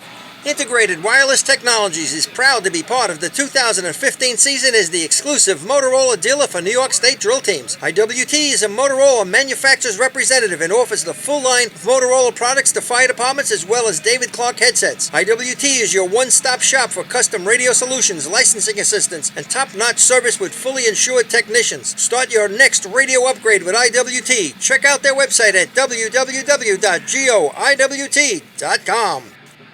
With over 60 years of experience in the fire and rescue business, Nassau Fire Apparatus is known to be the leader in the industry. They are vehicle and equipment distributors who provide products, parts, maintenance, repairs from coast to coast. People working at Nassau Fire not only sell the products and services, but also work in the industry in EMS and as firefighter volunteers. You won't find a more dedicated and experienced team to align with than Nassau Fire Apparatus. Visit them online at www.nassauFire.com for more information. Okay, and we are back. We're getting ready to run B-Ladder. The 2015 racing season underway, ladies and gentlemen. And boy, did it start off hot. 8 6s and 3-man ladder out of the 20 teams here today. Good The next contest will be the B-Ladder contest. Paulie First team Suskind. on the line will be the Snells from Lindenhurst. Paulie Susskind going over to do a little announcing here, so it'll be Lenny Gombert and I bringing B-Ladder to you live on top of the arch here for this first tournament of the year. You know, Twan, you mentioned those State record in this event, 4.82, held by the Flying Dutchman of West Sayville. Twan, you mentioned the three-man ladder contest. For the short amount of time we're racing it today, we've been entertained so far. And again, folks, if you were on the fence about coming, come on out now. The sun is shining bright. The bleachers on the east side are probably 75 to 80% full. On the west side, getting close to 50%. Come on out. It's a beautiful day to watch a racing tournament. Getting ready for my favorite event, B-Ladder. Lenny, if you had to guess the last time West Sayville did not win B-Ladder at the Lindenhurst Invite, what would you guess? Off the top of your head, give me a ballpark. Last time they didn't win B-Ladder at this drill. We know that's probably, they have a lot of strong suits, probably their strongest suit. I'm going to guess sometime mid to late 2000s? 1998. The last time they didn't win B-Ladder at this tournament. We got to go back to A-Rock in North Lindenhurst with a 512. West Sayville has won B-Ladder at this drill, 1999 on. 1999 on. There was one tie in there with Manhasset Lakeville back in 2001. So shout out to Preston Hicks and company. But West Sayville, that's got to be one of the longest streaks that exist. You know, I'm sure they take a lot of pride in it. Right. They're students of the history of our sport, Twan. I'm sure they're looking to do it again today. I mean, and we talk about numbers. You know, a bunch of 5-1s, a bunch of 5-0s. The last time a 5-0 was run at this drill, we got to go back to 2008. West moisture and track conditions are an issue here at the Lindenhurst Invite in 2015. Islip Speed Truck also is back there looking real nice. Just got painted. Yeah, I said Bayshores too? Bayshores got painted last year. Oh, okay. It looks good. Some of the other stuff, but go ahead. Islip's painted this year. Really went back to a lot, I think, the old style from way back. Here comes Farmingdale. Ladder in the ground, goes real crooked, really coming right at us, and the speaker hits the speaker up top. Now the arch. Another ladder going to the right. The climber had to bail out, jump off about 3 steps up. No time for Farmingdale, rule 1302 outside the safety zone. Yeah, they hit it 287, but that's the most crooked we've seen anyone. I mean, they were going to maybe hit the tower and straighten it out a little bit to at least go between the tower and the rail. Track awareness on that ladder. From Port Washington. You know, there's a time as a ladder climber, you need to know. Stop climbing, hold on, or bail out. And the climber correctly knew he wasn't high enough that he could bail out safely to get to the ground. You Farmingville Bandit fans listening at home, everybody's okay. Nobody went down. Right. But just a very crooked ladder. That's just like 4 guys not in sync right there getting off the back. Right. That's really what Throwing it a little bit of a fishtail probably. Yep. Again, track conditions an issue. Paul Washington to the line. Okay, now, as you said before, Kyle Lewis not climbing for them this year. Right, so big loss for the Port Washington Roadrunners. But Brother Rob climbing. Okay. I think the old man, John Lewis, could be in buckets today. This could be a father-son combo there. There you go. Yeah, he's a state champion from back in the 70s with the Roadrunners. They've been a couple of guys short, so I know he's been carrying a bucket when needed. Dusting off some old birds over there, huh? And 70 and 73 state champs. Port Danny Washington Salerno Roadrunners. in the seat. 30 years of racing today on the Right. course. 30 Very years cool. on the track. Danny Salerno. Here they come. In the ground. Robbie's following the ladder up. And he gets Nice it. job. That was a nice run. 285 in the ground. Nice job for them, no doubt. That's going to be a 5. Time for Port Washington, 5.84. 584. So again, it's give a shout out to Robbie Lewis there, first tournament climbing Next team ever. on the line, the Blue Jays from Sayville. And he puts it in the 5s. Brother Kyle, hope you're listening. You should be proud of your brother right there. You know, you mentioned Danny's 30th year running, and I think he's a lot happier being in the front seat of the B truck than having to be climbing in 3-man, which we've seen in the past couple of years. And guys, I just have to correct something. I misspoke when I said the Port Washington State champ, 69 and 73, not 70 and 73. Sorry 69, to the I think the first year they merged. Yeah, the Hobos might have something to say I was just going to say, I apologize to the CI Hobos, of course, the 1970 state champs. That was all for you. Maybe one of the teams was still running. 2 of the teams, I think, combined for 69. Mm-hmm. And maybe the Rowdies and the Runts were still running on their own. Mm-hmm. So some of those guys. I think the Rowdies, maybe. Danny Salerno's father, I don't think, is a member of those other teams. Interesting. Didn't know that. 540, West Sayville, first place. 552 by the Snails, second. 584 by the Roadrunners is now third. And 599, fourth place by the Termites. 628, Rinky Dinks. Sayville Blue Jays to the Lucky line. dog. 599, I think, last year. They might have a couple of high fives. Don Corkery and the boys. Looking to break into the top 5. Little warm. Nice drop. Nice drop. Good climb. Nice climb. That's one of the better climbs we've seen. I'll tell you. Didn't stick to grab, right? Nope. But go ahead. Time for the Blue Jays. Great shot, though. 5.72. 572. 294 in the ground for the Blue Jays. They got off with some good speed. They did. That was one of the warmest drops I've seen the cork leave them in a long time. And just outside the 3-man ladder line, a little better spot. The Bucks from Deer Park. And I think Billy's the climber, okay? We've said for years, notorious of loving the straight ladder. Right. Did they finally get him out of it and say, let's get outside and look what we can do? He handled it. There's room for improvement. There's a lot of room for improvement. And what were they in the ground, Lenny? Did you say 3-1, 3-0s? 94. 94. Okay, so there's room for improvement with that number, and they're handling it. They handled that no problem. They did handle it no problem, and that's one of the few that went in pretty straight. Yeah. Could do a little bit of work on the grab. Looked like he kind of didn't attack it like he could have. There's definitely a tenth there. 572 though, third place. We're going to have Twan drive out to the Hagerman Gambler track for practice and do a little B ladder teaching on the grab there. 3 teams left, ladies and gentlemen. Do the West Sable Flying Dutchman extend their streak to 17 years of winning this contest at the Lindenhurst Invite? North Lindy CI and Deer Park. Deer Park. Off the truck, ladder goes a little crooked. Dominic goes to mount, misses. Ladder's right near the safety on the west side. 322 in the ground, Artie. That one went squirrely the other way. Overtime for Deer Park. Overtime. Nothing. Hey, Len, I actually like when they go that way a little bit better than normal. Knockers, hobos. That's it. If you want to end this streak at 16 years, the Knockers or the hobos are going to have to beat a 540, which is first place by the North Belmore Flying hanging Dutchman. on. Next team on the line will be the Piston Knockers from North Lindenhurst. There are 5-5s that have been run today, so North Belmore is out of the money now with that 628. So we got West Sable 540, Snails 552, Blue Jays 572, Roadrunners 584, Termites 599. 599. So all 5. So we saw all 6s, 3-man ladder coming all 5s because last year, I'll give you the run there. B ladder, the 2 worst races were the first 2. I think for the day, if you look at the tournament as it went on. Let's see. B ladder, you had 527, the Dutchman, 642, 5th place Deer Park last year. 642, so half a second off of that. Coming in. Ladder goes in the ground. Ducky's on. Nice shot. That has to beat the streak. That's the shot. That's got to end the streak. That's got to end the 16-year streak. Ducky gives you a little shout out right there. Nicest ladder I've seen all day. I'm in the 281. For North Lindenhurst, 5.40.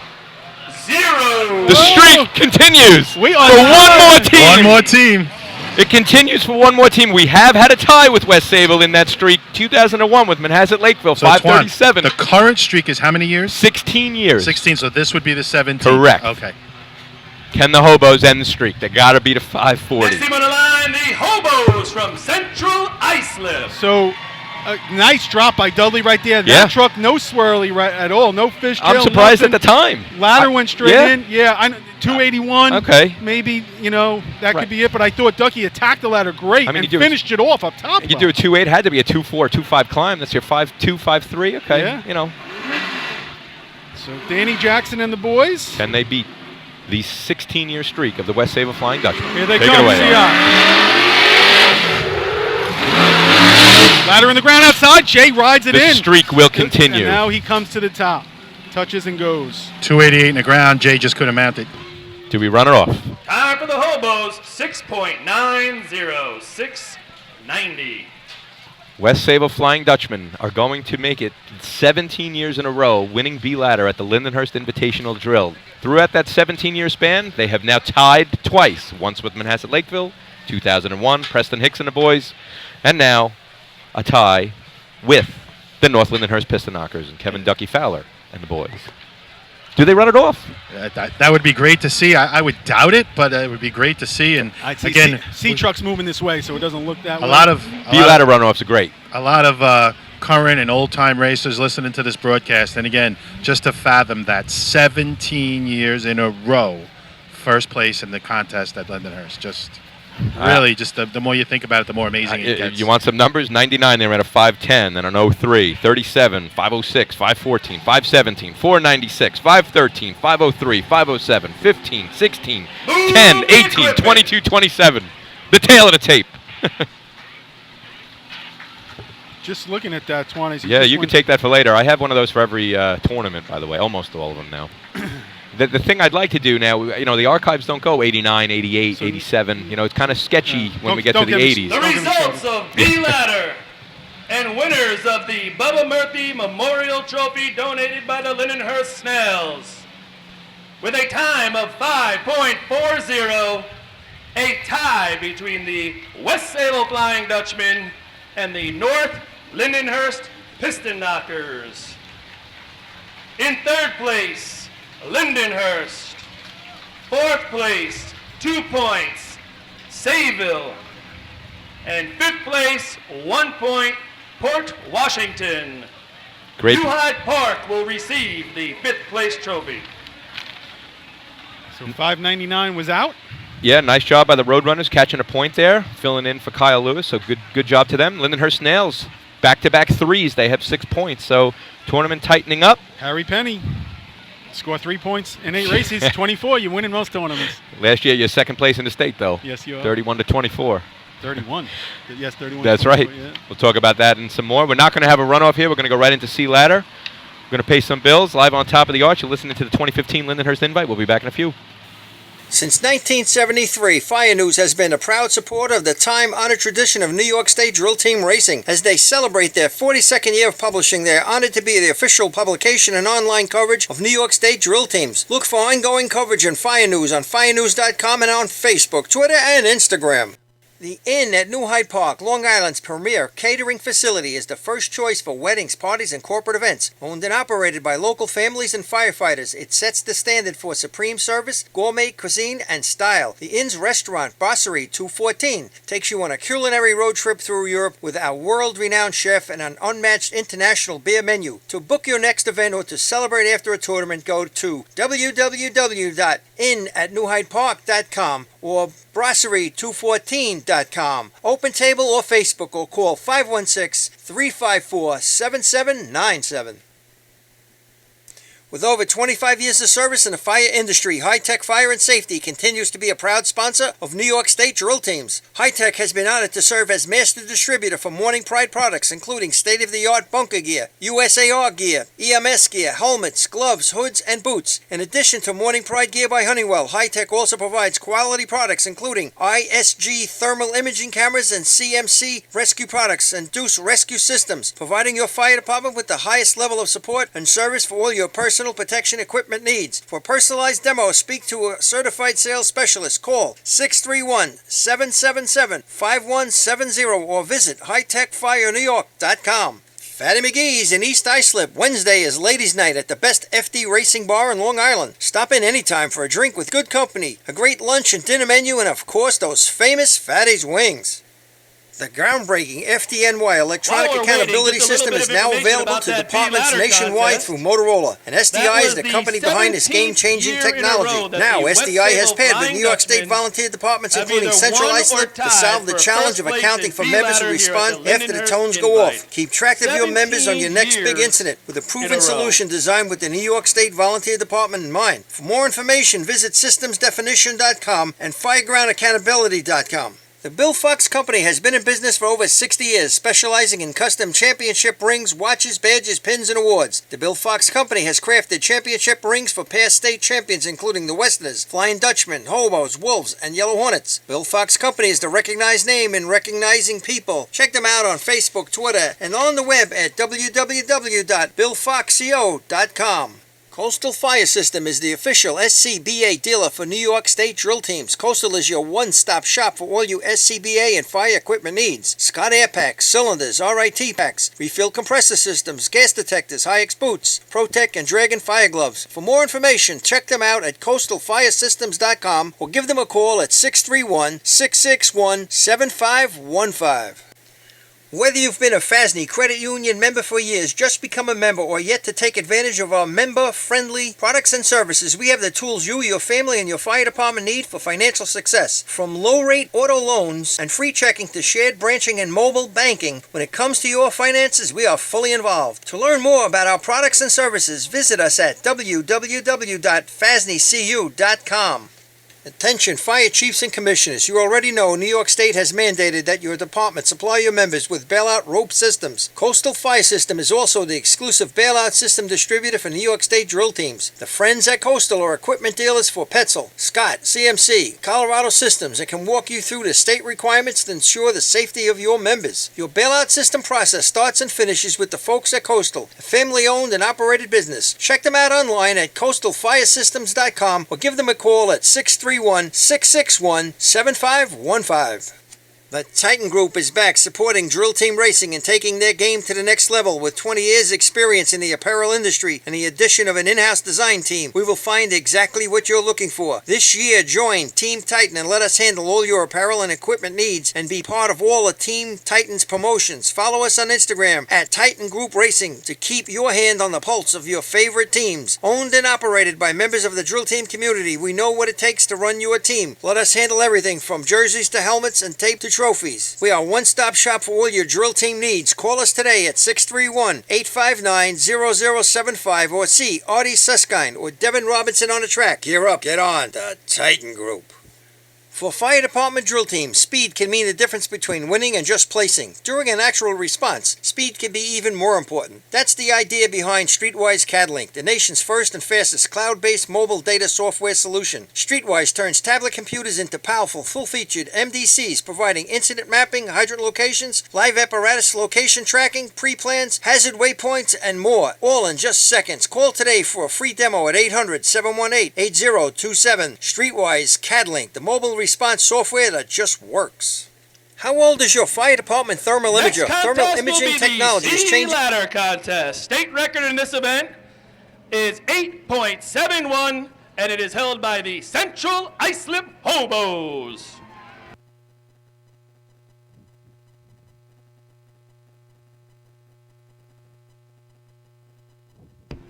First team on the line will be the Lindenhurst Snails.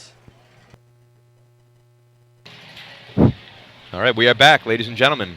Live on top of the arch, 2015 Lindenhurst Invitational Drill kicking off the 2015 season. And that was a fun way to do it with B Ladder, 540 by the West Sayville Flying Dutchman and the North Lindenhurst Piston Knockers. A tie for first. The tournament's tightening up. West Sayville out to the early lead with 6.5. The Lindenhurst Snails currently on the line. They're in second place with 6, taking third place in the first 2 contests. We have the Hobos with 5, the Piston Knockers with 4.5, West Hempstead with 4, Blue Jays 2, Roadrunners 1, Redskins 1. As we get ready to run some C Ladder. Now, C Ladder does not have a streak like B Ladder does. Bunch of different teams winning it over the past few years. West Sayville, East Islip, Bay Shore, North Lindenhurst, Islip, even the Oyster Bay Teddy's boys back in 04. I guess with Joe Boy and company winning the contest with a 919, winning the C Ladder contest.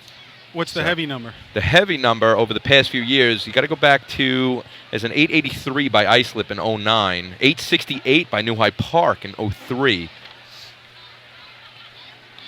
Here they come. Lindenhurst Snails coming down the track. Nice and straight, off the coast. Outside 3-man ladder line, Ryan Kinley. Smooth shot. Tommy put him in a beautiful spot, guys. Nice and smooth. 649 in the ground. And for Lindenhurst, 9.31. 9:31. Nice shot. Pretty good start. Yeah, and you're giving us the split times and the dig times. What Lenny Gombert's giving us. 360 to the cone. Next team on the line will be the Rick Eatings from North Belmore. For those of you listening at home, a dig time in this contest is comparable to a overall finish in 3-man ladder. So you said 6.4 in the ground for the Lindenhurst Snails. 49, yep. And that's about in the range of a good 3-man ladder time right there. Obviously, 6.1s. I don't know if those are a thing of the past or not. 6.0s. There was a time we were going 5.8, 5.9. Also want to say, some rule changes. Little inaugural run there for the Snails with the old Schlager C truck. Oh, didn't know that. So they went to the Schlager C truck, ran 360. Right? Last year they were in the more higher 3.6s with their cone time, but Great Early in the year, Artie, I'll bet they Yeah. improve on that. Yeah, I and heard but that truck can go. I think overall it looked a lot better at the bottom and getting out of the way. So small block, I think, in that truck there compared to what they were using. 9:31. Let's see if it holds up at third place again. Yeah, North Belmore. Here they come. Speedwagon 2000 still on the Yeah. track. Driver on the left side of the truck, not in the center. On a hard break, he's off. Ladder climbers on. Oh, and he kind of loses his hips and almost swings around the ladder. About Twan- halfway up collapse, Howard. Yeah, that's that right at that pendulum point, Yep, Twan. that It's 90-degree where- point. 11.17, Right. 11.17. It's that point where the ladder gets from coming to the midway pendulum effect where it's going to now swing into the arch. It's at a straight 90 degrees. You can kind of lose your hips there. Yep. If you're not really straight on. Exactly. And you weren't here for it in B ladder. The same exact thing happened in B ladder. Next So team on the line, the Flying Dutchman from West Sayville. The North Belmore was in the ground at 388 and came through the cones at 407. So truck not really doing everything they wanted to. in the ground at 688. 688, Right. excuse me. It's okay. Yeah. But like you're saying, that's losing it at that pendulum point. It's a thrower ladder climber have to be on the same page there. It could be a thrower issue. It could be not holding the ladder back enough. Correct. You know. got to be able to judge where you are in the course. Now, they were outside. Furthest spikes we've seen outside all day. That Right. ladder is going to get in quick once it gets past that. So you got to hold him as much as you can to let him get past that point so he can get to the top rung when it meets the face. All right. Lindenhurst keeping the pressure on West Sayville. West Sayville has a track. Nice and straight down the middle. Frankie Miller off. A little bit of hard break. Coming in. Michael's ready to go. He's on. Eating it up. There you go. Smooth shot. I had him in the ground 653. Time for West Sayville. 9.25. 9.25. So 360 to the cone. They're saying Lenny 653 in the ground, so we got a 293 conversion. You always want to Good see those number. conversions. Less than 3 seconds, right? From West Hempstead. Always happy when you're the team and you're breaking down your stopwatch of you want that conversion from cone to spikes touching the ground under 3. They did that there. Thought Frankie was on the break a lot. I did too, and you're still saying it's a 293. I guess Yeah. that's the way that they run it. Yeah, I Could thought be they the were way on it they're- early too. Could be the way they're running it. Maybe Yeah. he didn't like the speed coming across the cone. He thought he was going to have too much and had to slow it down more. Got But a little again- bit of moisture still, possibly. I mean, not a lot, obviously. And, Yeah. new rubber on the track. They're one of the early teams to run, so not But again, we're a whole lot talking of rubber on the track. June 6th, Yeah. Hopefully they fine-tune that, and you're looking by county drill, that's, 895. Exactly. We're talking about, CI going for 3 in a row this year, and who's going to be the team to stop them. West Sayville, quietly last year, I think, scored 21.5 points in that state Yeah. drill. A 21.5 point loss. Yeah. They're the team that could play, and they're the team that, they have the lead right now, 6.5 points, and they're in first place in the event. This team right here on the line as well. No doubt about it. West Hempstead Westerners. Looks like he lined up a little crooked. Now Straightened he's it out. Yep. Straightened it out. Kenny's bringing him in. Nice momentum off. Craig is on. Best Nice. drop of the day so Yeah. far. I don't know if Craig maintained his momentum throughout the whole climb. Not fully. Yeah. Again, June 6th. Time for the Westerners from West Hempstead. Might not matter, though. 9.29. 9.29. And it does matter. We're talking 4/100ths of a second. Easily they could take off of that shot. What do you got for splits, Lenny? 638 in the ground. Kenny doing a great job getting him in. 357 to the cone. So now we're at 85 conversion. Better conversion, Yep. better mo. Yep. Next team on the line will be the Redskins from Bay Shore. Michael had a little bit of a better climb. That was the difference. A little bit of a better climb. Yeah. And, it'll be nice to see those two climbers go head-to-head this year. Craig Hayes, Michael Mara. Yeah, watching Hayes climb, he's Yeah. he's another one. He's just fun to watch from up here on Yep. the arch. I tell you, the last, obviously, we saw him in 2012 win it all and stuff Yeah. like that, but you go back to around 2010 when Craig really came into his own. Uh-huh. He climbs so much of a tighter ladder, I Yeah. feel. He really, figured it out. Yep. Figured it out. And he's been running decent numbers ever since. 5.0s, 5.1s. Bayshore ladder. comes to the line here. It haven't really had the C-Truck all spring, so we'll see what happens New here. paint job on the C-Truck this year? Am I right about that? It was white for all these years, no? Last year. Last year they Come on, did that. were you with us? Were you with I us? was with us at some tournaments last year, What was that? Welcome to the circuit. Yeah. Welcome to the circuit. Bayshore's in northern New York this This year, is right? They run it for 2014 northern New York? model. Well, it looks nice. Fading a little bit Oh, first. yeah. Now he brings it back. He's deep. He's got to park it. You didn't hear the hard brake. You didn't hear the No. tires lock up. Ladder team having to back up with the ladder in hand. Yeah. Again, there's. Artie, I think you nailed it. He really faded hard, left to the driver, right to us on the arch, but his correction forced him to go a little bit deep, and they just had to abort the run. Yeah, I talked to him before the drill, and he said to me C-ladder was going to be the problem for him. Hasn't run it a lot, and then I think he faded, but if your truck's going to fade... Next team on the line will be the Minutemen from Manhasset, Lakeville. If your truck's going to fade and move, the last place you want it to fade and move is right at the cone. Yep. Because now you're trying to judge cone and judge speed, but you're also trying to bring your truck back to the middle of the patch. Good point there, Artie. Artie, I wanted to ask you a question about the ladder of the Bayshore Redskins, and I noticed this in B ladder. The climber grabbed the rung right before the grabbing rung, and it seems like there's an extra rung in between. Is there a reason for that? There's no reason for it. There is an extra rung there, and it's actually got like a pad on it because it almost breaks. Is that what it is? It's yeah, that I know type of some a thing? people do run without that rung. Right, and he grabbed it in B ladder. He didn't grab it in C ladder, obviously, Right. but I'm just wondering if that's something that One is done on more little purpose. tidbit for Bayshore. I think they had the brakes redone just recently, Yes. both rotors and brake pads, so some issues with that as well. So no Copeg. We're going to Manhasset Lakeville. No C-truck or Copeg. Okay. Here comes Stan bringing him in. Nice drop. Ladder's on, taking a while to get to the arch. There it comes. And he gets to the top rung. 684 in the ground. Climber struggling to get on a little bit there, Art. Yep. Time for Manhasset Lakeville. 1.23, 11.23. And you saw the climber kind of reach out, put his shoulder up high. It might be it's a long jump from the jumping rung to the grabbing rung for their ladder. They might have to look about maybe getting a new ladder for that climber. And changing the rung Twan, spacing you guys a know little better bit. than me. Will be the Termites from New Hyde Park. Although The momentum that you're carrying, Yeah. really helps you with that jump. The If you have it, great. If you don't, uh-oh. Yeah, it's a tough. You might have to take that extra step if you don't have that momentum, and that Just you could have benefited from that there. Just maybe. going back, Copeg, no C-truck today. Yeah. I think had a transmission problem. Okay. Didn't have it all. Spring got it back. Then they had a little tranny problem. Had to go back in, so they couldn't get it back ready for today. All right, so it will be out on the track. Will be out on the Okay, track. That's good yeah. to hear. Yep. Termites come to the line. Termites have been on the cusp in both contests. Three-man ladder and B ladder. 691 just out of the money and 599 just out of the money in B ladder. So Putting in the sixes and the fives. that's right. Nothing to show for it. Last year, points in both tournaments. Just shows you just don't know year to year, week to week. Yep. Here they come. Mike Athena's bringing them in. Nice in the ground. Frankie is on. See if he stays with it. Nice smooth shot. Good job right there. That was a sweet drop right there by Mike. 632 in the ground. Good three-man time. Time for New Hyde Park. Sounds like it might be money. 9.25.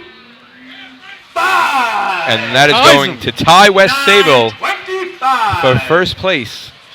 Great shot there by the New Hyde Park Termites. Freddie, simmer down over there. I see you jumping up and down. Guys, Good for you. we all know it's all five guys, but I just, and you guys saw it too. Mike Athena's just bringing them in sweet.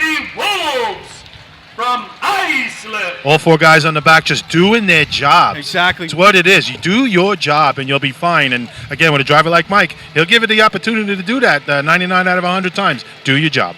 Drop was very similar to West Hempstead's drop. I like both theirs. I would say those are the two best drops we've seen so far Yeah, today. both trucks ran nice and smooth through. And again, I thought Frankie had a perfect ladder to climb. Never moved either way on him. Islip coming to the line. Got an exciting event here going. 925, 925, 929, 931. That's 6/100ths of a second that separates first through fourth. Okay. Fifth place makes it a little bit of a more jump, but if we're talking about fastest time, the most competitive event ever, three-man ladder in one of the state drills, I have to go back and look at the exact year, was 0.04 of a second. It was like 663 to 667. Could we play with that number here today? Here we go. Here comes Islip. Mike bringing him in nice and straight. On the hard break. Josh is on, and he's attacking it, and he's that is That's a a- nice shot, I think, Yeah, he boys. grabbed That's an it. 8, I He think, grabbed boys. I had him 53 in the ground. That's the 60 to the fastest cone. we've heard. Mike, Time for the Wolves. 9.09.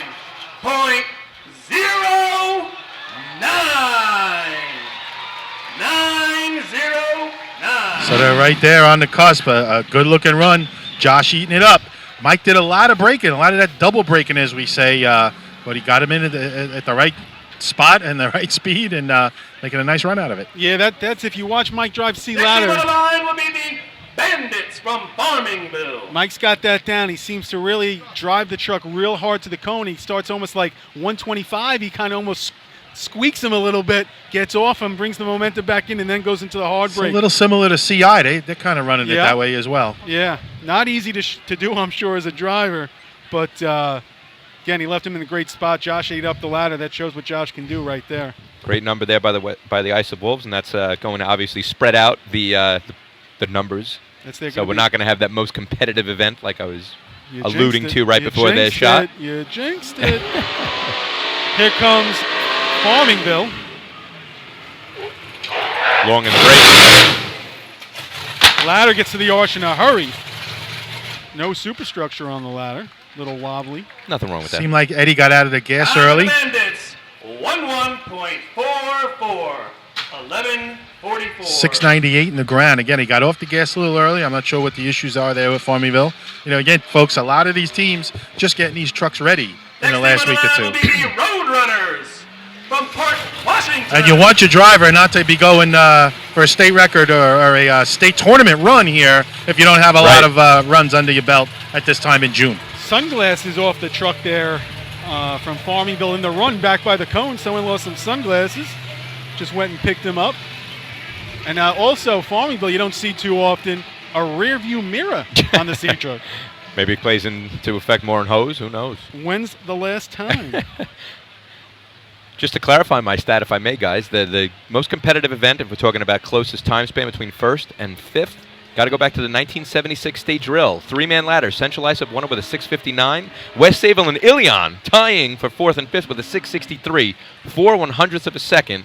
I alluded to that before because it was a 6/100th of a second span, but then Islip totally blew up that whole stat with a 9:09. The more you know. FDarchive.com. Port Washington on the line. Got to look at that rearview mirror. I like that topic. Here they come. Dan Salerno behind the wheel.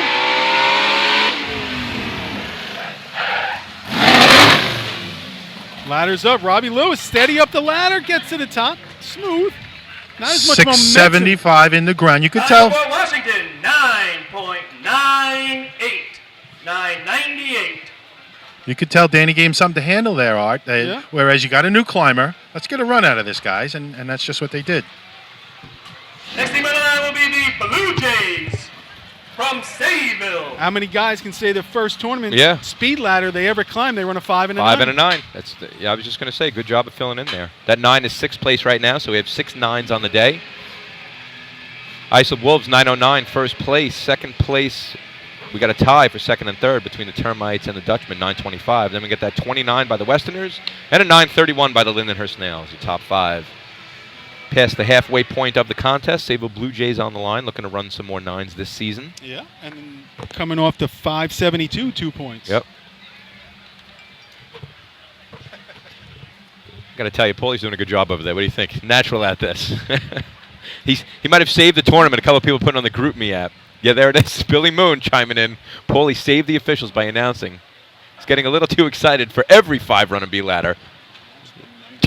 Let's hope he doesn't tell a fire story and vent that from Billy Moon, 2-time state champion of the Islip Wolves. Billy, he's mouthing some things to you that I'll reveal to you off the air. Here comes Sayville. Don Corcoran behind the wheel. Nice and straight. He's off the gas. He's going to be in a good spot again. He's on. Nice climb right there. Ate it up. His momentum carries up the ladder so nicely. In a good spot again, too, Artie, right? A couple of feet out. 9.79, 979. 691 in the ground for the Blue Jays. Now that's the difference. Yeah. 691 is not the 3-man ladder time as that you want for your split time in C ladder. You want that. I mean, we're talking. Next team on the line, number 29, the Bucks. I mean, can they lose a half a second off of that? Do they have the capability with their truck? With 370 the to the cones on that shot. Yeah, So I think they do. I mean, we're talking a half a second. They're in the 9.2 range. The climber's handling it. The climber needs more mo. He's making his own. And he's been doing it for a while now. Right. I don't know if that's the same motor that Melville ran at one point in there, because that was always a small block as well. So it should have the power, you think. I don't know if Don, there could be some new guys spiking right there, which I think there are. Could be. Let's ease him up a little bit. Right. Smart racing. Up top. I like the way when he gets on, his explosion carries all the way through. He's definitely got all the tools of a ladder climber already. Yeah. He ate it right up. Both shots, B ladder and C ladder. And that's what I'm saying. What did they run in 3-man? 3-man, I think it was a slip, 7:08. 7:08. That might be a minor slip. I know the guy broke the light. Oh, that's what it was. The first man was out early. Yep. Right. So they could be looking at a 6, a 5, and a 9. Yep. Week 1. With room for much improvement. And that climber's good enough. They should do that every week. I'm sorry. They should be doing that every week by now. You said it's 691 on the ground. I mean, half a second easily comes off. Deer Park. A little deep right on 3-man ladder line. Now the thrower went a little bit. They're struggling to get the ladder to the arch. The thrower went around the ladder, which is now obviously there's no one pushing the ladder to the arch. In the ground, it's 675. I don't know if you heard the crowd in the background. They weren't sure if that ladder was going to make it. 14.03, 14.03. This was one of those ladders, those of you at home, that it didn't quite make it to halfway, and it kind of stopped, right, Artie? And then they got it to halfway and then finally eased it in. But the crowd, big groan. Almost, they wanted the air show. They almost got it. You got to get up to the top for that one, though, Crowd was a little concerned. Line number 30 on your program, the Piston Knockers from North Lindenhurst. The air show, of course, is when the ladder climber touches and grabs the top rung before the ladder hits the arch. Twan, just give us the air show. I'm sure through practice or your time somewhere you got that when you're caught in between. What's going through your mind when you're caught right there? If it's practice, it's let up. Don't go for it. If it's a tournament, you're going for it, and you're sucking one up. You're hoping your momentum's You're hoping your momentum trying to climb is going to push the ladder. I had the benefit of running with Kevin Candido all those years. It rarely happened, and so. But on the one occasion that it did, you just go for it and you take a deep breath and you just take the shot to the chest. North Lindy coming to the line to 540 by Ducky Fowler and B ladder tie-in. So let's see what they can do here. They need this shot here with 4.5 points coming into the contest. Gives them a nice mow. Great Ducky's shot. on. Smooth and easy. That's such a good shot. Scott Rice and I would always compare my 3-man ladder time to his dig time. What'd you get for them, Lenny? I missed him. Sorry about that one, 20. For North Lindenhurst, 9.08. 1/100th of a second. 9.08. Takes over first place. North Lindenhurst, of course, a defending 2014 C Ladder state champions. 877 ran last year in that state drill. And it looks like they have not skipped a beat. Keep your eye on North Lindenhurst in this contest throughout this season. Next team on the line, number 34 on your program, the Hobos from Central Islip. 356 to the cone. Back-to-back races. Obviously, Ducky does a great job. Drivers do a great job. Spikers and Vinny throwing. Perfect. Perfect shot. Gave him the right momentum to be meeting the top rung and the face of the arch at the same time with no bang. Nice and soft. Great job all around.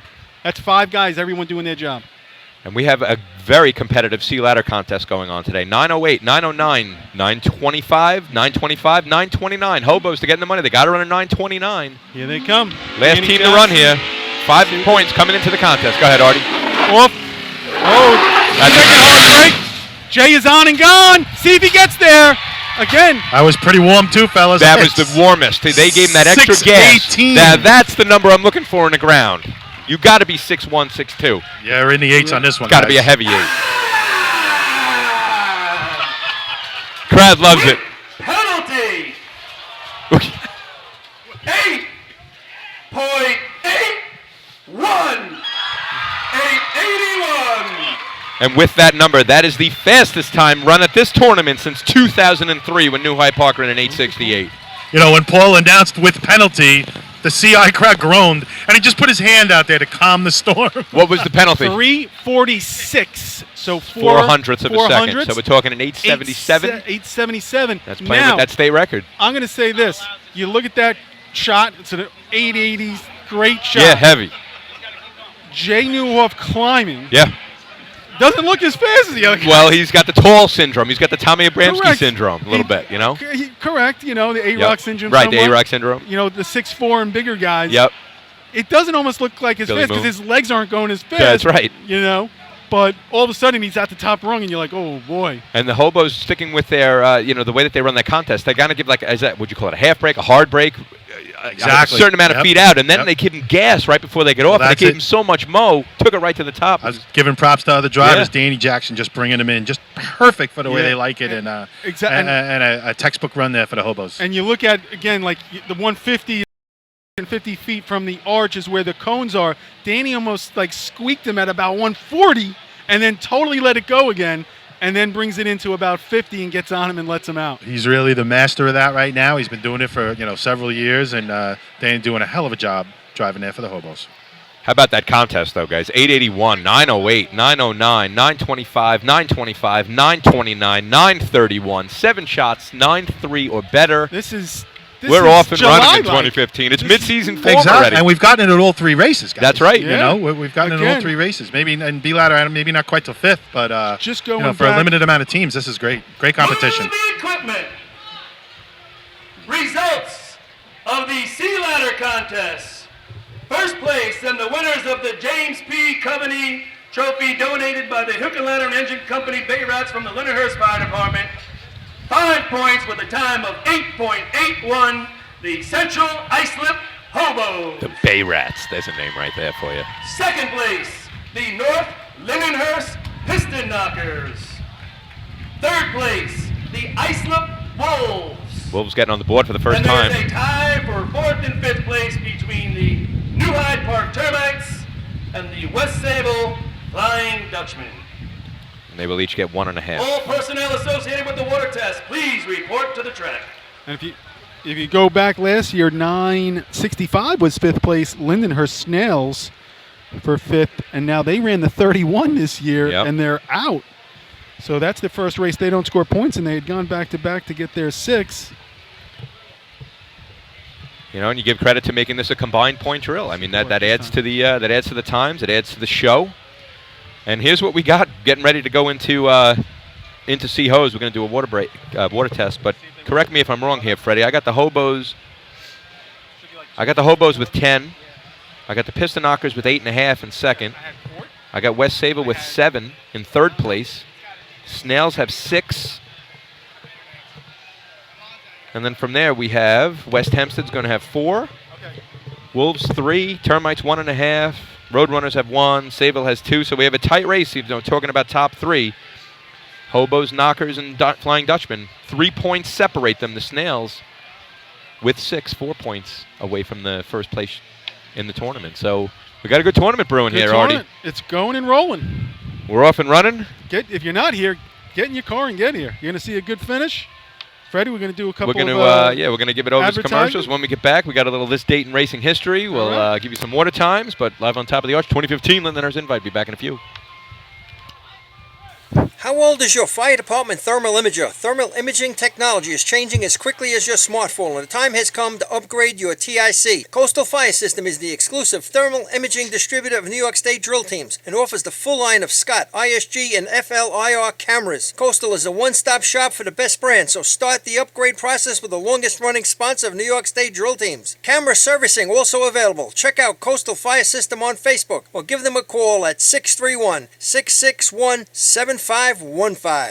Integrated Wireless Technologies is proud to be part of the 2015 season as the exclusive Motorola dealer for New York State drill teams. IWT is a Motorola manufacturer's representative and offers the full line of Motorola products to fire departments as well as David Clark headsets. IWT is your one-stop shop for custom radio solutions, licensing assistance, and top-notch service with fully insured technicians. Start your next radio upgrade with IWT. Check out their website at www.goiwt.com.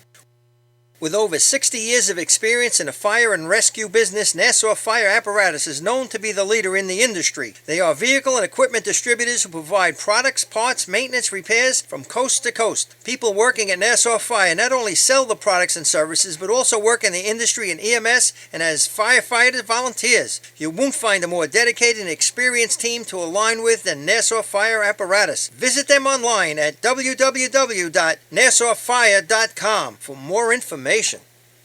Since 1973, Fire News has been a proud supporter of the time-honored tradition of New York State Drill Team Racing. As they celebrate their 42nd year of publishing, they are honored to be the official publication and online coverage of New York State Drill Teams. Look for ongoing coverage on Fire News on firenews.com and on Facebook, Twitter, and Instagram.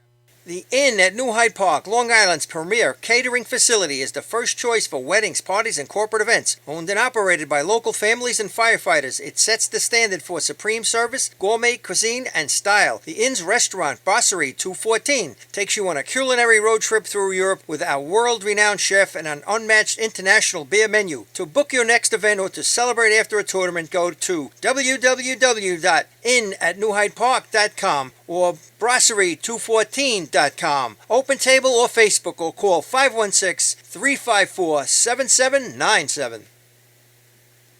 With over 25 years of service in the fire industry, High Tech Fire and Safety continues to be a proud sponsor of New York State Drill Teams. High Tech has been honored to serve as master distributor for Morning Pride products, including state-of-the-art bunker gear, USAR gear, EMS gear, helmets, gloves, hoods, and boots. In addition to Morning Pride gear by Honeywell, High Tech also provides quality products including ISG thermal imaging cameras and CMC rescue products and Deuce rescue systems, providing your fire department with the highest level of support and service for all your personal protection equipment needs. For personalized demos, speak to a certified sales specialist. Call 631-777-5170 or visit hightechfirenewyork.com. Fatty McGee's in East Islip. Wednesday is ladies' night at the best FD racing bar in Long Island. Stop in anytime for a drink with good company, a great lunch and dinner menu, and of course those famous Fatty's wings.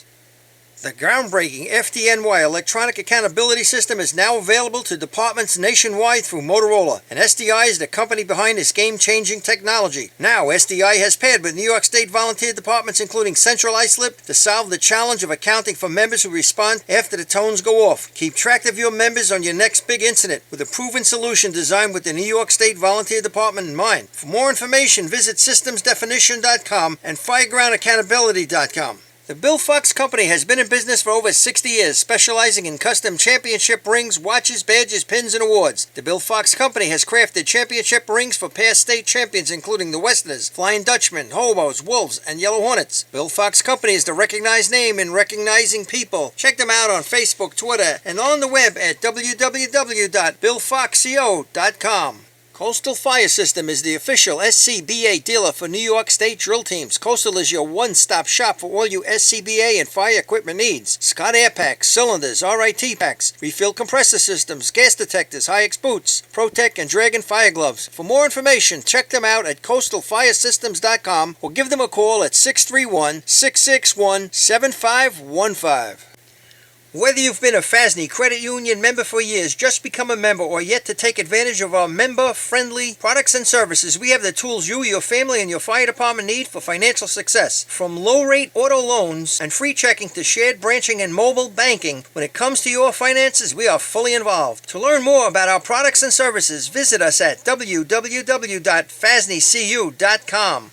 Attention fire chiefs and commissioners, you already know New York State has mandated that your department supply your members with bailout rope systems. Coastal Fire System is also the exclusive bailout system distributor for New York State Drill Teams. The friends at Coastal are equipment dealers for Petzl, Scott, CMC, Colorado Systems, and can walk you through the state requirements to ensure the safety of your members. Your bailout system process starts and finishes with the folks at Coastal, a family-owned and operated business. Check them out online at coastalfiresystems.com or give them a call at 631-661-7515.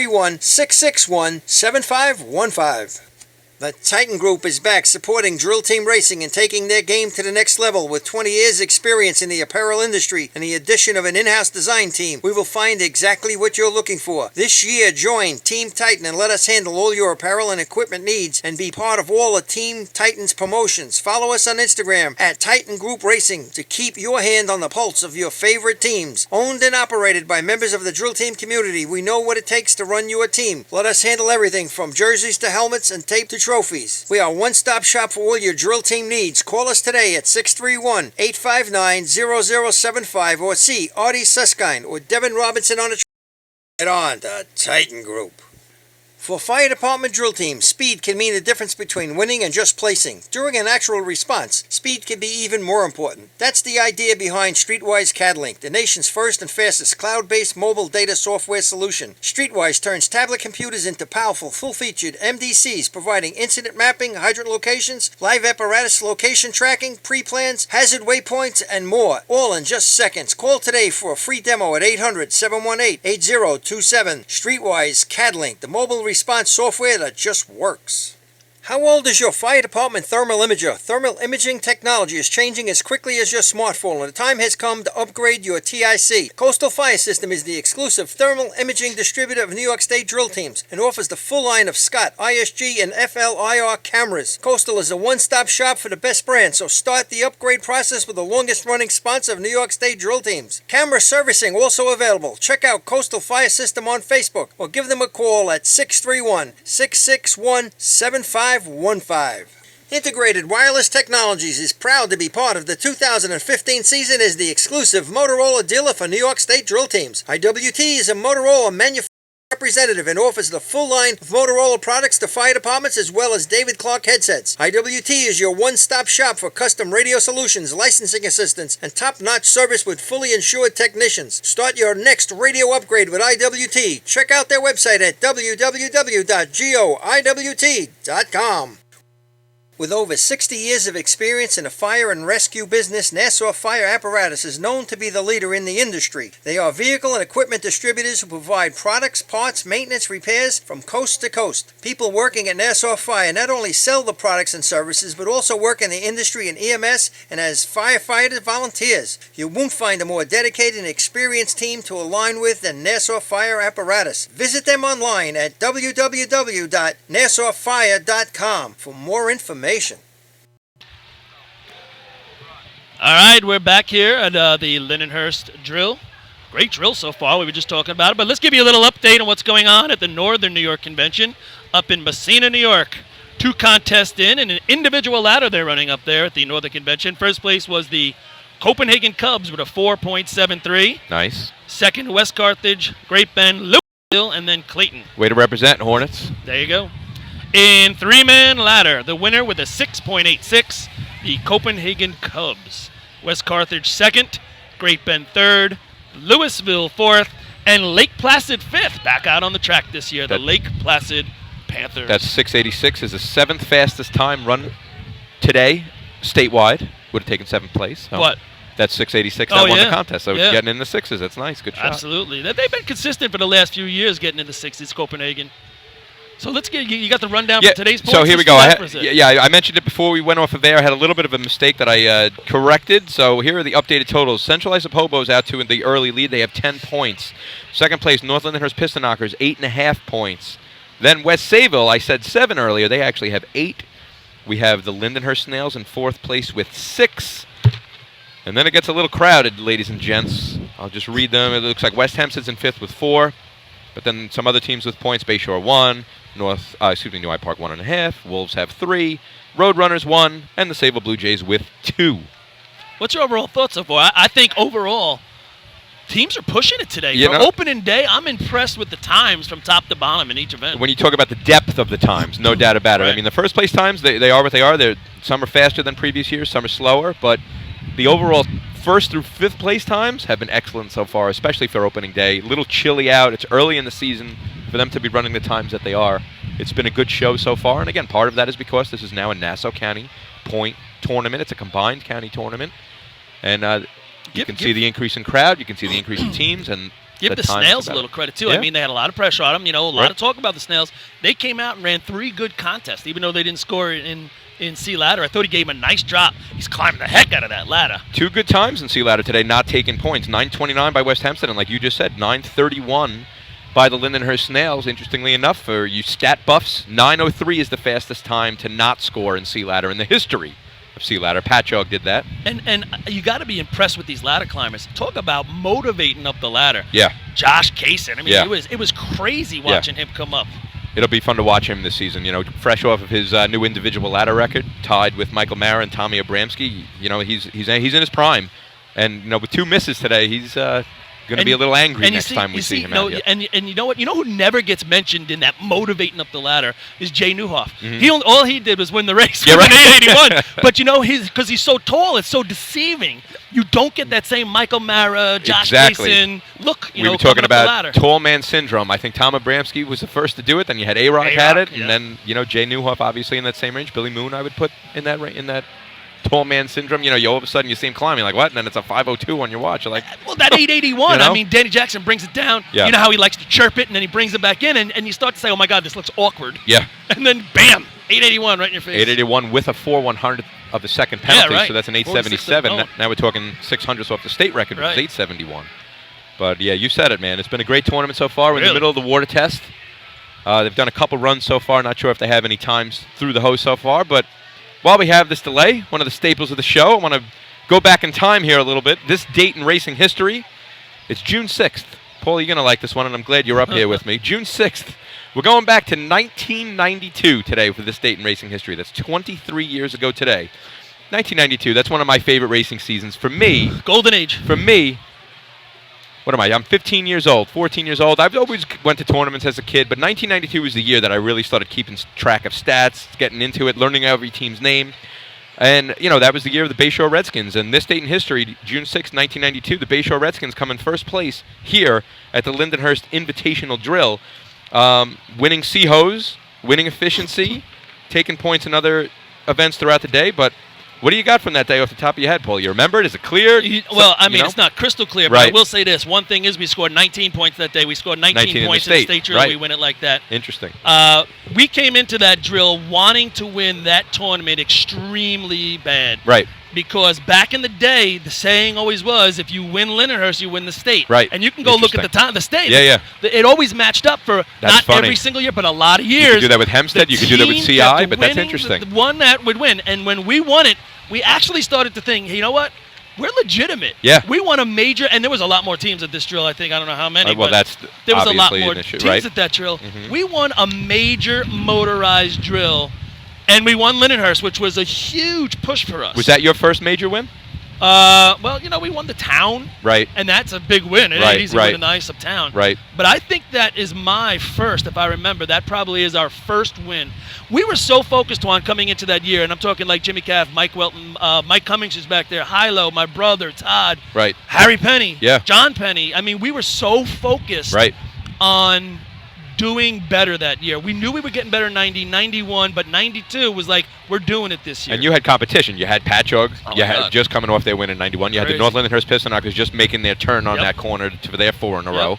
West Sable was always West Sable. They're not quite the West Sable that we've come to know. They were still, good. And I'll even throw the Yellow Hornets out there. They didn't have hoses, but they sure as heck had ladders in the early 90s. And so Yep. the competition was stiff back then. And, There was a lot of teams that yeah. could run specific races. Yeah. You'd get to Right. C hose and a B hose, and there was a team that could run the race, and it was like, whoa.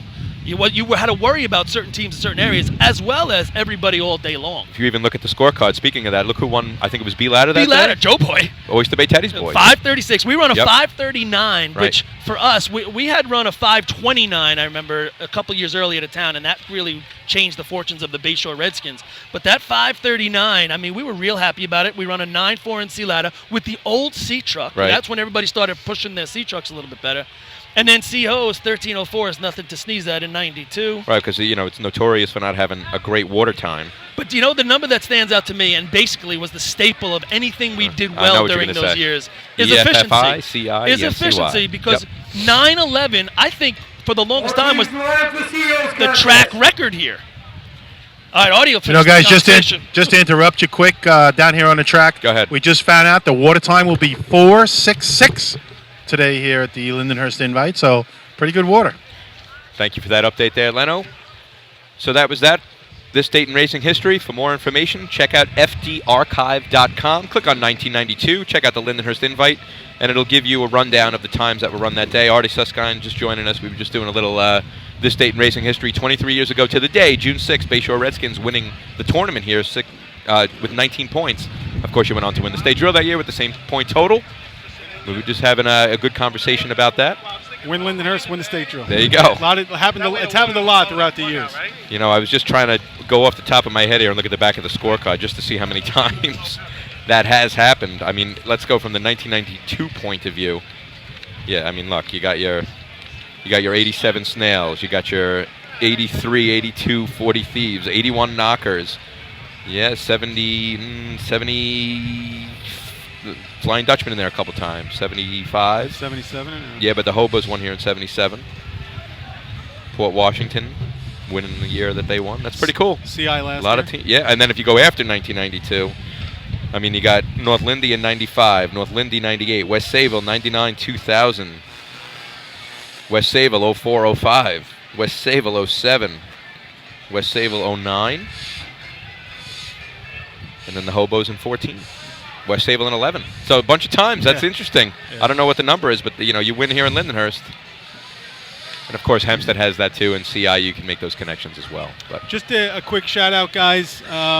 Any of the teams here, if you're going to the Hunter drill, the Joe Hunter, please see me before you leave. You can come up to the top of the arch. I have order forms for the teams that are racing. So, Lenny, please turn your mic off. Lenny, turn your mic off. But if you, again, please see Artie Suskin, top of the arch, or text me or come find me somewhere so I can get you the order forms for the Joe Hunter drill. Thank you. Good stuff. Always look forward to the Joe Hunter shirt each year. Always have a new design on it. It is completed. Yeah. The design is complete. Now we need everyone's sizes. I think everybody will be happy with this year's design. Yeah, what do you think? You can unveil it, or we got to wait for the day? We will not. There's been 3 people to see it. That's it. The designer, Devin Robinson from New Hyde Park, myself, and Mr. Spinelli. Matt Spinelli, of course. I got some hobos pointing at me. I don't know what they're saying. The chairman of the Joe Hunter drill. What? I can't hear a word you're saying. I got Ryan Murphy and Pat Murphy yelling something up at me. Go get ready for C-Hose with your high-fiving and whatever you do down there. Go break the... C-Hose. Go run a 348 to the break. So, yeah, I mean, Paulie was just saying a little bit about... Here we go. Blade Parade results. Important stuff. That's the Superior Fire Department. 15 to 20. Second place, 1 tour. First place, Selvin. Best Superior Fire Department, 21 to 30. Second place, Wine Dash. First place, West Islip. Best Superior Fire Department, 31 to 50. Second place, West Sayville. First place, Cope. Best Superior Fire Department Drill Team. Second place, Deer Park. First place, Bayshore. I helped do the radio broadcast. Who's your favorite team? Best Superior Unions. Second place, Central Islip. First place, Selden. How long you been coming? Best Superior Ladies Auxiliary. Second place, North Belmore. Yeah? First place, Belmore. If I get a chance, can I interview you guys on the radio? Best Superior Fire Department band. Musical band. Stick around. Lindenhurst band, marching for Lindenhurst. And all I want you to do Best is just Superior Fire Department Continental Band. Second place, Bayshore. First place, West Islip. What do you like best about it? Like, you like the fast trucks or the fast climbers? Best Superior Commercial Band. Second place, Target, all right? North Lindenhurst. Going through the parade results here, ladies and gents. For those of you who are interested in that sort of thing, it was never a thing for us, Fred. I don't know about you. Winning a parade trophy wasn't really a thing. Fred's telling me to be quiet. Okay. I'll be quiet, Fred. It's cool.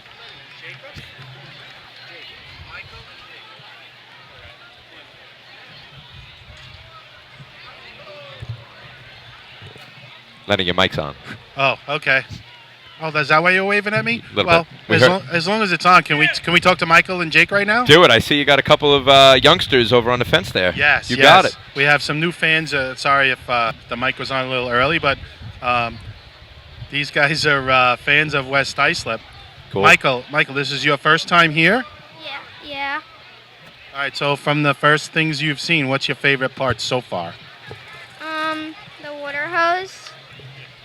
Just what you just saw now, the water test? Yeah. Well, it's going to get a lot better. How about you, Jake? Did you like the guys climbing the ladders? Yes. Yes. Okay. You think you're going to come back again? Yes. All right. Thank you, gentlemen. Maybe I'll talk to you later after you see a little bit more. Gotta love it that he loves the water test, huh? Wait, He's easily impressed. You were on top of that, though. Wait till he sees what's happening next, right? Sea hose, of course, is what's happening next. Just doing a couple more touch-ups to the track. Teams are starting to line up. We have a great drill on tap. 10, 8.5, 8, 6. Top 4 right now. And we're about to get this show on the road. 466 water, that's kind of faster than used to hearing that here, Artie, no? Yeah, I feel like I'm 471, 472. I don't know if it's still going to impact, how the water comes out of the nozzle, right? I mean, here it's always been notorious in the few times that I've run efficiency here as a nozzle man that, you get that first burst and that's pretty much Correct. it, right? And Lindenhurst if you miss, first you burst. miss. If you miss, then start aiming high. That's right. That goes back a long way, fellas. Yeah. I know you guys have both dealt with it. And Artie, you know it from efficiency and being sea hose. It holds true. And that was one of the things we talked about at this date in racing history. 92 invite, June 6th. You guys won efficiency that day, 9/11. Efficiency was your event that year. 909 might be the course record here? I'd have to look that up. Contrary to popular belief, I do not know every single track record off the top of my head, but I can get that for you if you're interested. You're my statistical hero, Tom. I don't know if there's any 8s here. If there is, there could be. But Yeah, I could see CI getting a couple 8s in there.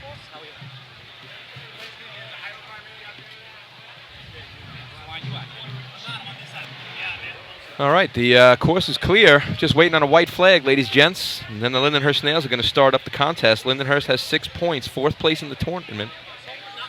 Like I said before, the Lindenhurst Snails have not won a contest at their own invite since 1999 when they've won efficiency.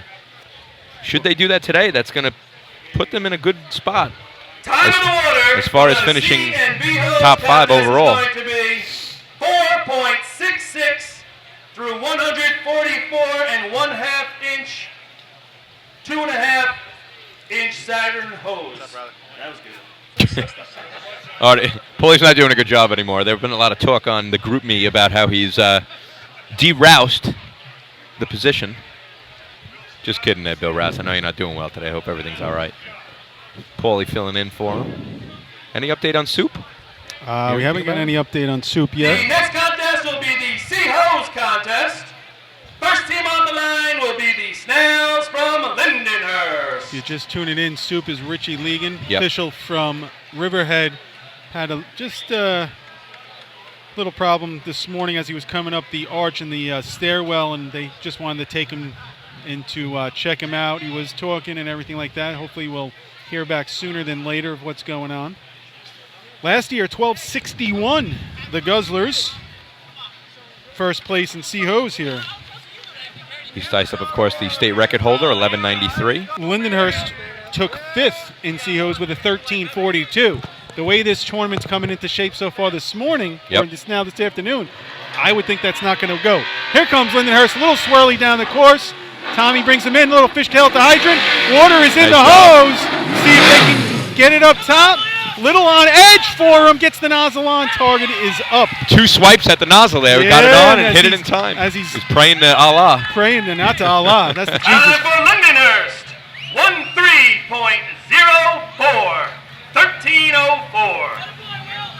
So You know, guys, I had $6.99 on the stick, $11.99 nozzle on, and $13.13. He just gets it on in time. 1304, did he say, right? Yes. Yes. Well, again, on my watch. So, Shows your watch isn't working. well, okay. But again, he took a couple of swipes at it, but got it on. It's still a pretty good hit. Yeah.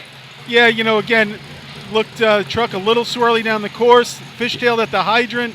Not the best target hit, so that 13-0, easily we're looking 12-8s. If not 12-7. And that's an interesting point you bring up about, we've been talking about the track conditions today. Not a whole lot of rubber on the track. Little cool out. Rainy this morning. Yeah. Let's see how many other teams fishtail off that line. And if they fishtail at the hydrant. That'll be something to keep an eye on to see how the drivers adjust. The Ricky Dinks from North Belmore. Lindenhurst putting together a nice day so far. 658 3-man, 552 B ladder, 931 C ladder, 1304 C hose. So 4 shots, all respectable. 6 points on the day. That 931 and Sea Ladder did not grab any points. Listen, you race like that, good things are going to happen. That's right. You know, it's a couple of things in racing. It's completing contests and completing them, but also showing that there's still room for improvement. And future is bright. That's right. I agree with you. Looking at the track record, according to NYS drill teams, yeah, it's a 909 efficiency track record here by North Lindenhurst, but I don't know if that website's been updated. That says 2010, so I'd have to check 11, 12. I don't think anyone beat it. That's that heavy shot they ran a couple years ago. Right. And I think that knocked us out. Looks like a 12:27 is the track record by the West Sable Flying Dutchman here in 2007. Again, I'm going off of NYS drill teams. Not sure if that particular page has been updated. So, 12:27, heavy number nonetheless.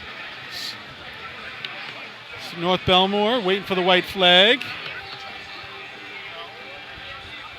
Their adapter man gave him a little sign. It's like Gaetano Leggio down at the hydrant. Is that guy's real name? I never knew that. Gaetano. I didn't know that. Yes. We had a Gaetano on the Yellow Hornets a couple years ago. Target, we're going to give you the overall points for the day. Lindenhurst has 6 points. West Sable, 8. West Hempstead, 4. Bayshore, 1. New Hyde Park, 1.5. Islip, 3. Port Washington, 1. Sayville, 2. North Lindenhurst, 8.5. And Central Islip, 10. So a quick switch of the target, guys, here, right from jump. First team running. Obviously, we got set up, thought everything was good. First team ran. They didn't see something that they liked. Yeah, so wondering what that is. Does that go for a rerun for the Snells? I mean, that's a good question. I guess it would depend on the reason about why they're switching it out. I see Lenny down there trying to get some information, figure out what's wrong with the target down there. But yeah, I'm going to ask a few questions, guys. I'll let you know if I hear anything. Scoop Gombert is on the scene. I mean, what? Trying to get we Howie. have a Chevy Suburban that is blocking someone in behind the stands. License plate number ERH 8863. If you could please move your Chevy Suburban. I mean, they always test the angle on when the target trips. Obviously, I mean, that's not something they would have just noticed after the first team running, though, right? I mean, what's a possible thing they noticed? You know, it's a tough one, it's right? Not Because like it the didn't get buttons hit. up top It didn't, that right? are so out of Exactly. sequence. You're saying something with wiring, Right. I don't know. John A-Rock and company. They thought huddled they heard around. Lenny had a 13-13 and said, "Man, we must be off." 4 100ths. So. Just I don't know if you guys touched on it at all. We always try to maybe get on Can it. we please have some rules committee members report to the target. Oh, there we go. It's going to be a little delay here, boys and girls. For tournaments throughout the year, and again here, Lindenhurst Invitational, always the first one. Everyone looks to win that state tournament and those leg trophies. Leg trophies here, just phenomenal. Yeah. Always, the hardware at this drill, as you look in front of the Snail House, Mark Santoli, Ace, runs that for them now, and gets them back collected to make sure everything's in good shape with them and so on. But the hardware, there's almost 2 leg trophies an event here. I mean, if you look on their stat page here, their scorecard, their history of this tournament, going back to 1961, actually longer than the Central Islip invite, right? That goes to 1963. So, and if you listen, we talked to Dudley a couple of years back and a couple of guys. The hydrant was at the other end. Get out of here. Yeah, I Didn't know think that, or all the way down where the hydrant is to the right. I think the arch might have been down at that end of the course. Correct me if I'm wrong. I don't know. I have no idea. So obviously they had to have they've done some work down here one of those years to reshape the whole course. But I mean, go ahead. As a facility, again, we only come here once a year. The juniors use it tomorrow. First junior drill tomorrow. I don't know if you guys mentioned that. Nope. Lindenhurst Junior Invitational drill. I think 12 noon start, I think, for that. But, I mean, it's, I can't not remember not coming here since, little kid. No, me too. All right, guys, just an update from trackside. I spoke with Howie, the chief judge, and he said the target did work correctly for the Lindenhurst Snails C-Ho shot. It would not reset after that. They played with it, could not get it to reset. So to keep the tournament moving, they're switching it out, previously approved equipment. So hopefully within the next few minutes, we'll be on our way. The target is in position. They have all the sandbags on there, and they're just hooking up the wires now. Thank you, Lenny, for that. So that makes sense. It wouldn't reset. Obviously, that's a reason why you would switch it out. I mean, it didn't get hit. Nothing happened to it, but obviously it not resetting. One of those things. I mean, how does that happen after the first team goes? You test it before. It's just one of those things that happens sometimes. And if there's a question that it might have been an issue, do you just rerun the one team to be sure? But anyway, that hasn't come up, so it's just us speculating. Pete Savage working on it right behind you right now. They lent cigar in hand. Cigar and a screwdriver. Always fixes it. I mean, how do you prove if it hurt their time? I mean, I guess they can just argue the equipment, but it's approved equipment. I don't know if they'd win that argument. Yeah, and obviously they're saying it tripped fine. It's just it didn't reset. Right. We have the square flap on the bottom is what pushes the target up. The yellow one, there's a red round flap on top that pops up as a race is over when the target's tripped. That's really just a courtesy. It's an indicator. Right? Again, I was right there, guys, for Lindenhurst shot. To my naked eye, of course, I'm not studying the target, but we're getting naked when now. he got the water on the flap, it looked like it went up. So that's guy's naked down there. And the other, do you want to take a 1304 off the board? You might clear the place out. Just an issue, a question. Is that Mike McNamara down there? Yeah. Wow, must be old timers day. Should I get him? You got questions for him or what? I don't have any questions for him. I don't like him anymore. I'm just kidding. Love Mac. I spoke to him 2 days ago. I think we talked about everything then. Ask him how the Islanders are. Ooh. Ask him to go take us through that. Is that a Ranger fan talking up there? Sure is. The last cup you guys had, it was the East Coast Oilers. I mean, you still have the Oilers general manager, and you can't win again. What up? We're working on it. Next year. Oh, he's bailing. He's finally done. He might be. It's all right. We got a good assistant in the wings.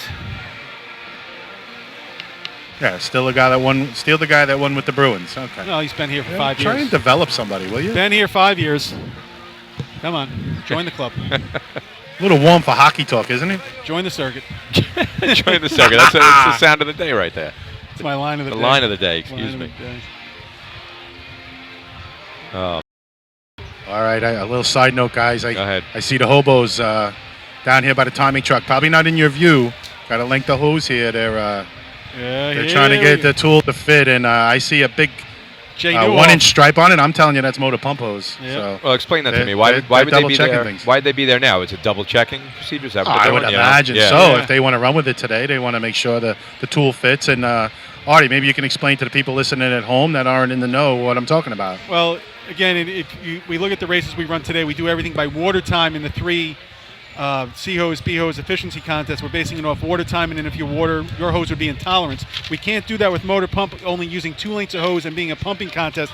So we still use the 2.5-inch inside diameter checker, where you have to put the diameter checker in about 18 inches to 2 feet inside the length of hose. You crank it up to a certain point where it expands inside, and you need to be able to put a pin in a certain portion of the handle that's spinning. Right. It has to open a certain amount to check to the inside diameter. Correct. And where pinning it would mean that hose opened up to 2.5 inches diameter.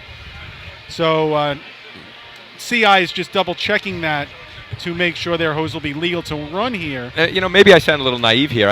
Me being the ladder guy all these years and having so many guys on the hose team to take care of this. Is that a common thing that teams go over there to check it preventatively, like a proactive check like that? I will say this. I'm not pointing fingers. They do it every week. Yeah, right.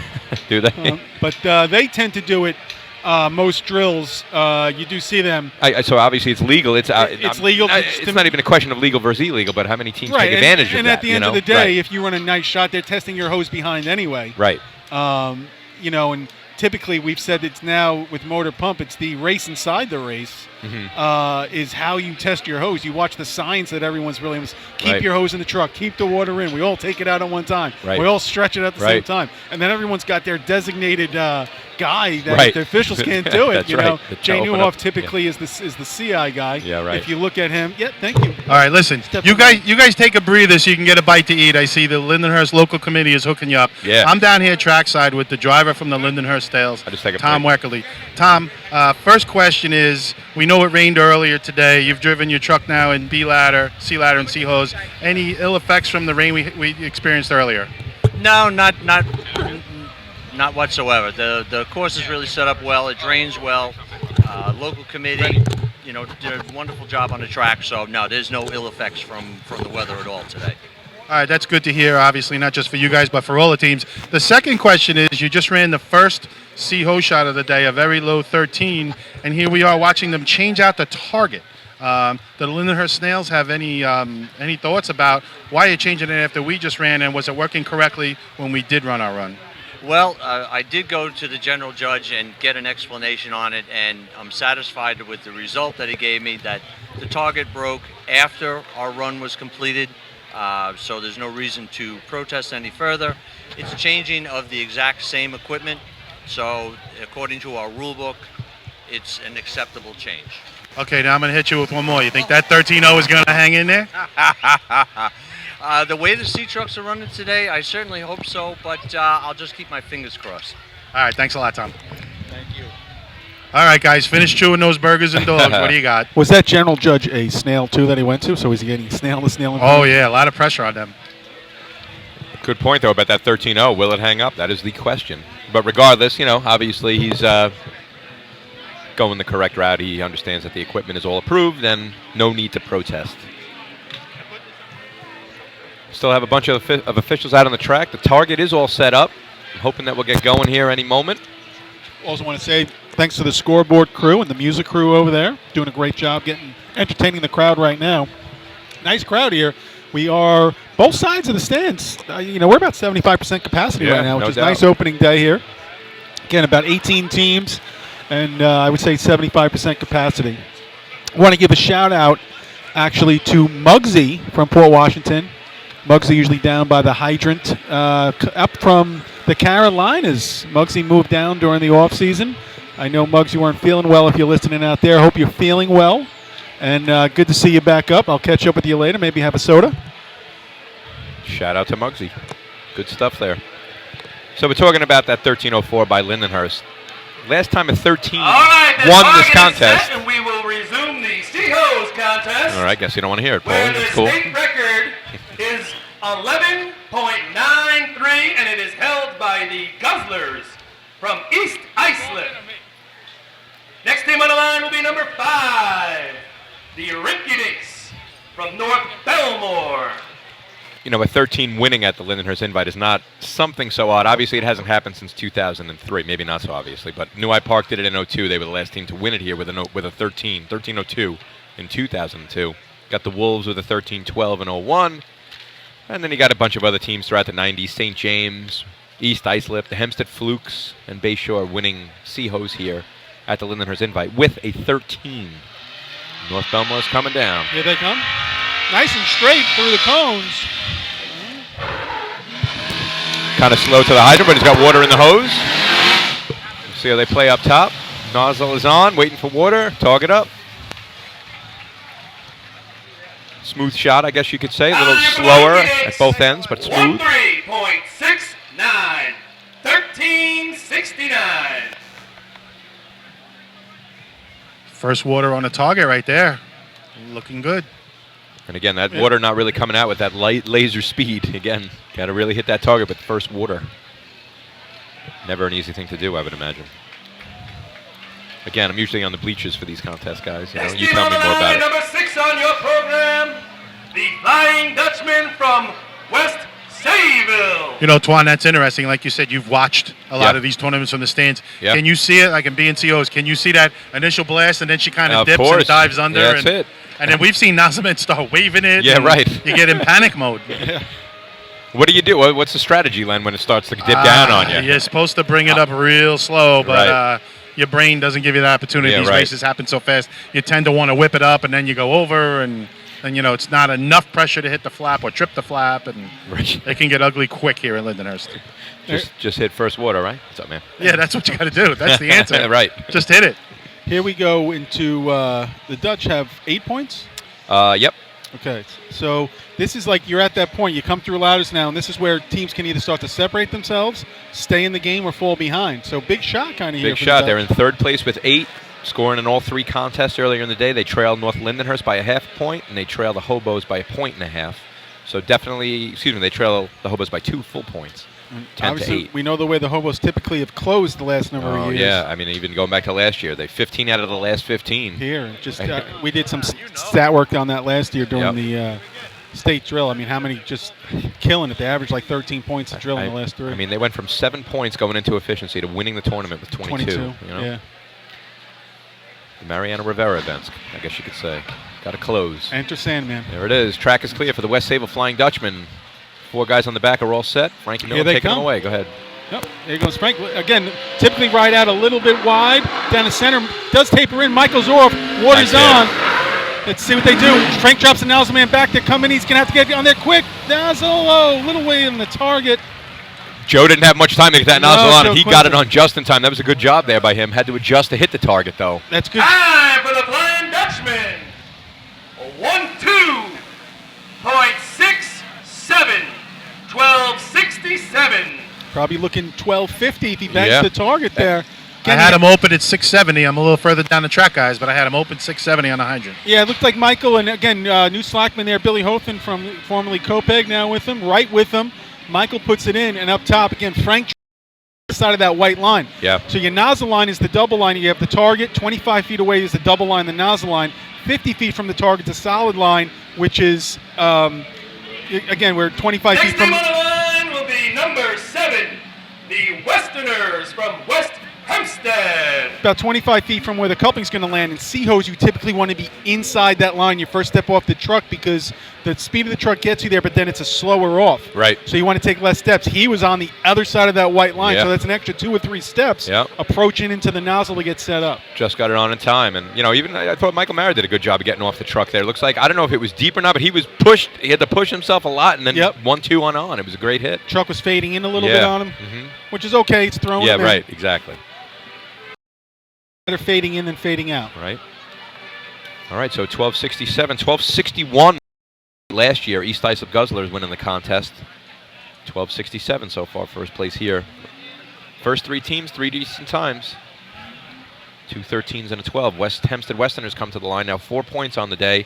That 4 points coming back in 3-man ladder with a 653. They went a little deep in B ladder, and in C ladder they ran a 929, which was out of the money today. Good C ladder day. The white flag has just been given to the West Hempstead Westerners. See if they can get back in the drill here. Vice President Kenny Kahn puts the adapter on. They're all set. Poirot running hydrant here. Last year had a little bit of an injury that he was dealing with all year, nagging him. Yeah, I don't think he ran until halfway through the year, correct? Yep. So hopefully he's back to 100%. I guess we'll find out right now. Yep, looks like he's on the truck.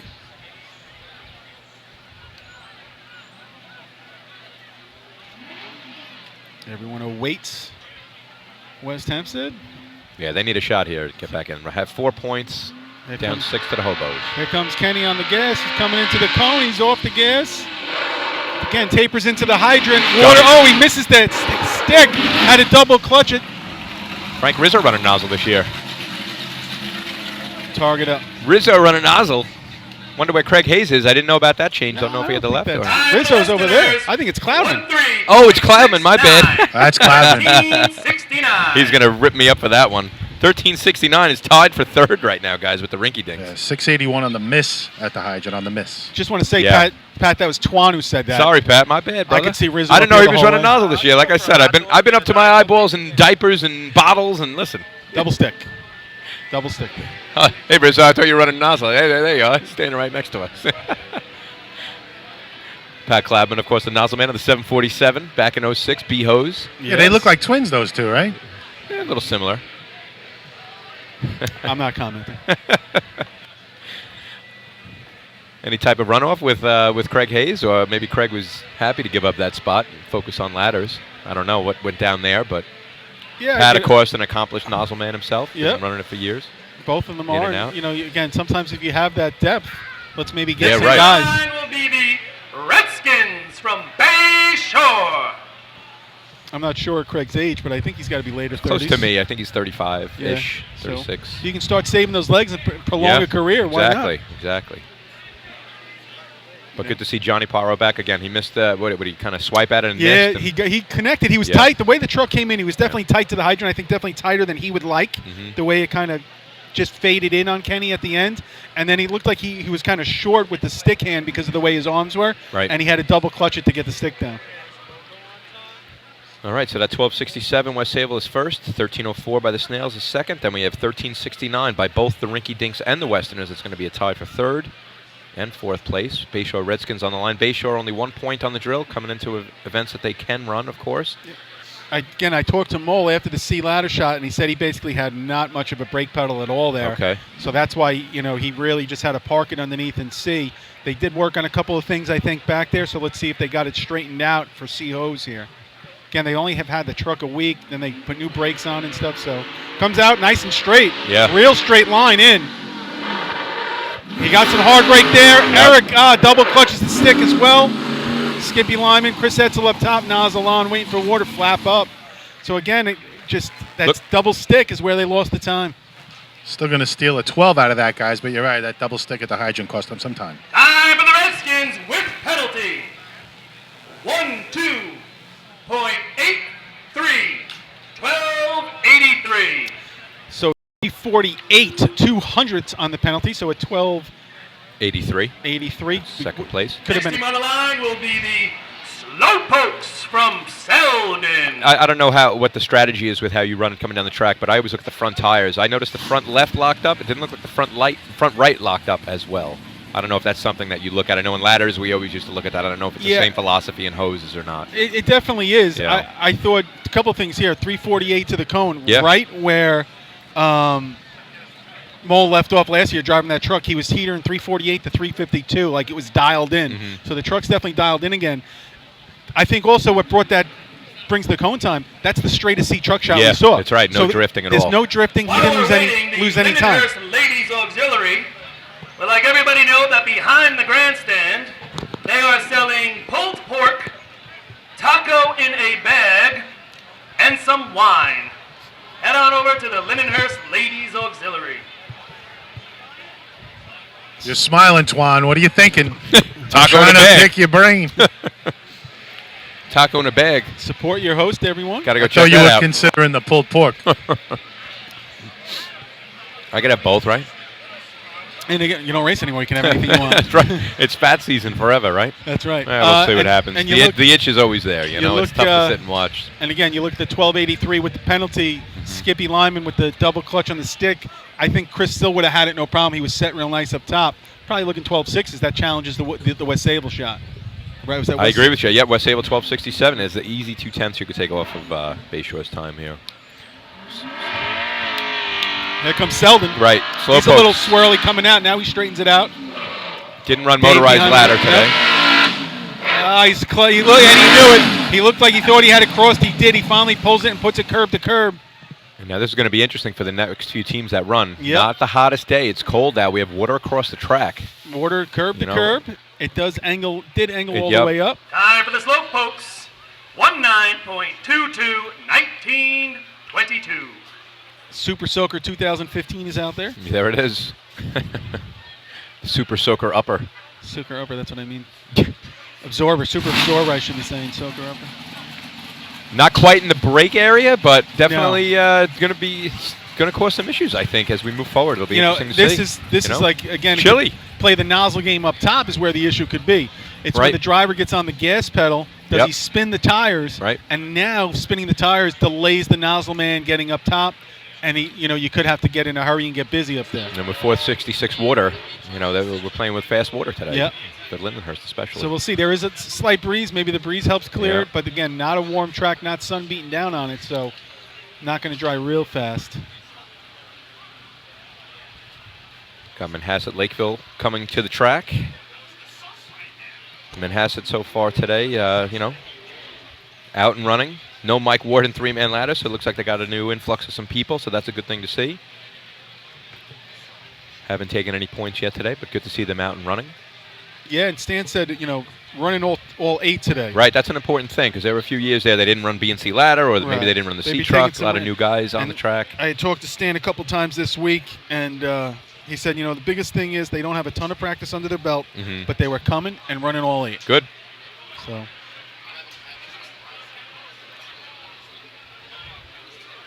Next team on the line will be the Minutemen from Manhasset, Lakeville. Manhasset Lakeville, one of the few Nassau County teams to actually win this tournament. Yeah. Back in 2001, they came in first place. New Hyde Park 03, New Hyde Park 06, and that was the last time a Nassau team won this tournament. New Hyde Park Termites. A couple of good teams on there. The 62 Bangtails, state champions. They won the Lindenhurst tournament that year. A lot of good history on the back of this scorecard. Gotta love it. Bobby Spielman, of course, running that 62 Elmont Bangtail team. They actually went back-to-back 62-63 at this drill. Did the Elmont Bangtails.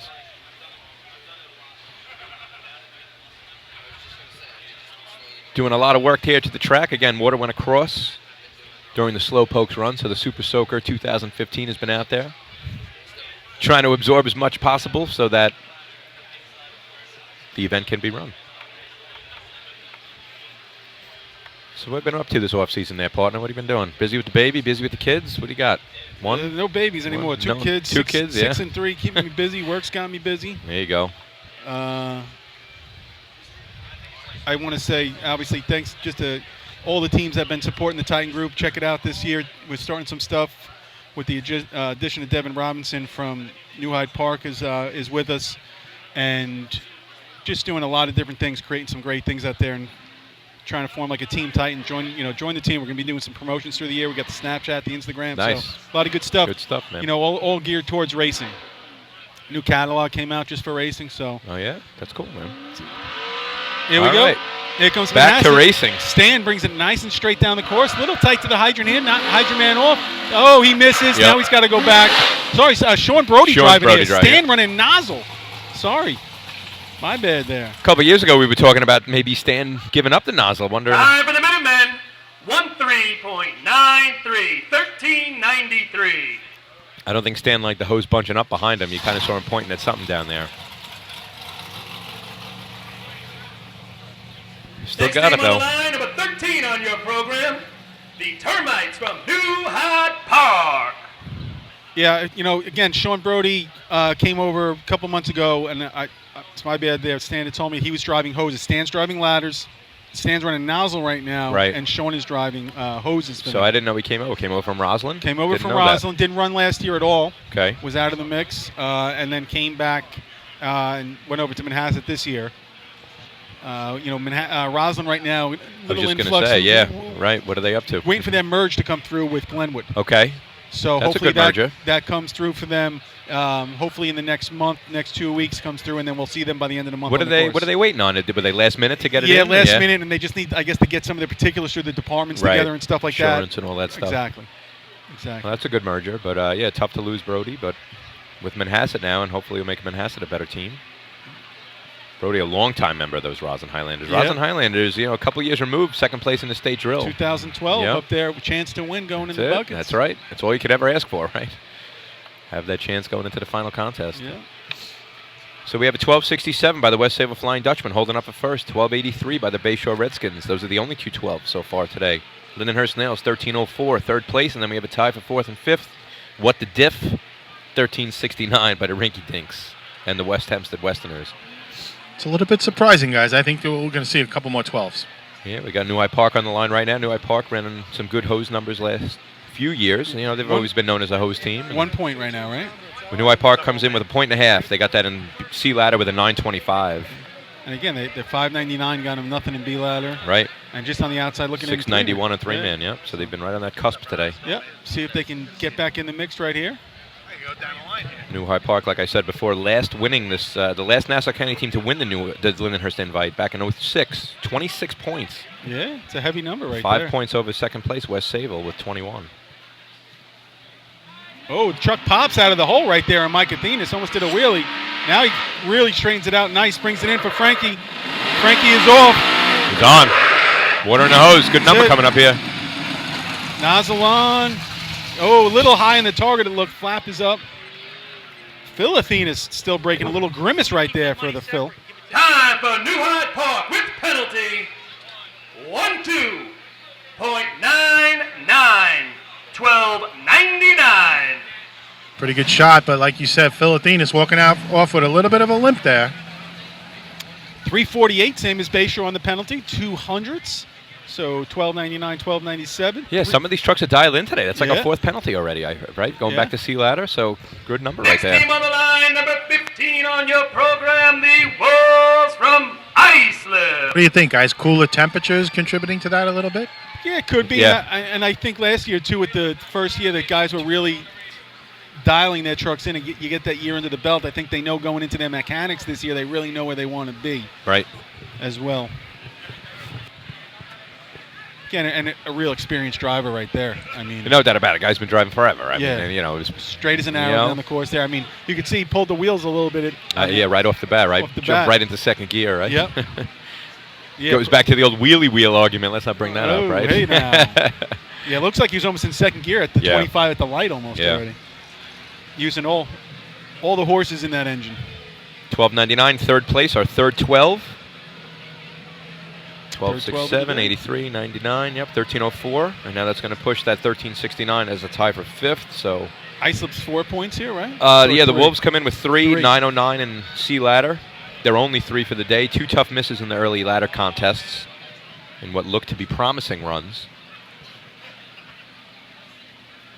So the track is clear for the Islip Wolves. Islip Wolves, their 2013 Lindenhurst Invitational champs with 26 points. 2 years And then ago. last year didn't even come in top 5. So a little bit of hit and miss thing going on the past 2 years with the Wolves. Yeah, yeah. You know, Mike's had a lot of new change over there. Obviously, Yep. Billy hasn't been with them in a couple years now. Yep, tough loss So, there. but they picked up Josh. Of course, and huge picked up pickup. some other young guys, and Heavy's, really rounded into. What's this, his into third Hydrant. full year running Hydrant now? Third or fourth, yeah. Taking over for Patty Cloudman. Yeah. Patty Cook. Patty Cook, my bad. Here we go. There we go again. He's off. Heavy is. Oh, he crossed. Now he has it on. He attacked that, though, even though he missed it, got to it nicely. Order on the flap. Yeah, I think Heavy wants that back. Another one of those double clutch Yeah, he came issues in that we talk about. Time for the Wolves, 13.72, 13.72. right across the face of it, and then he had a quick comeback, but I don't know if that's going to land them in the money. No, it's out. 13 is We're out. 13.72 is just out by 0.03 of a second off of that 13.69. Next team on the line, number 23 on your program, the Bandits from Farmingville. Pat Cook, Pat Cloudman, same guy, right? Flukes, no. Can't believe you missed his name. None None of us can remember Hey everybody's man, it's June names. 6th. You know what I mean? It's It's cold out. First tournament of the season. These are guys he practiced with for 20 That's years. what. Well, yeah. Can't remember them. Actually, only 1 year, but. Tom. I can't remember you forgot. Or I can't believe you forgot his name, Tom. Tom, thanks. Hi, I'm Tom. No problem, Tim. That's right. I call him JoJo the rest of the day. Nothing wrong with that. As long as I got my hair. Oh. Hey, Oh.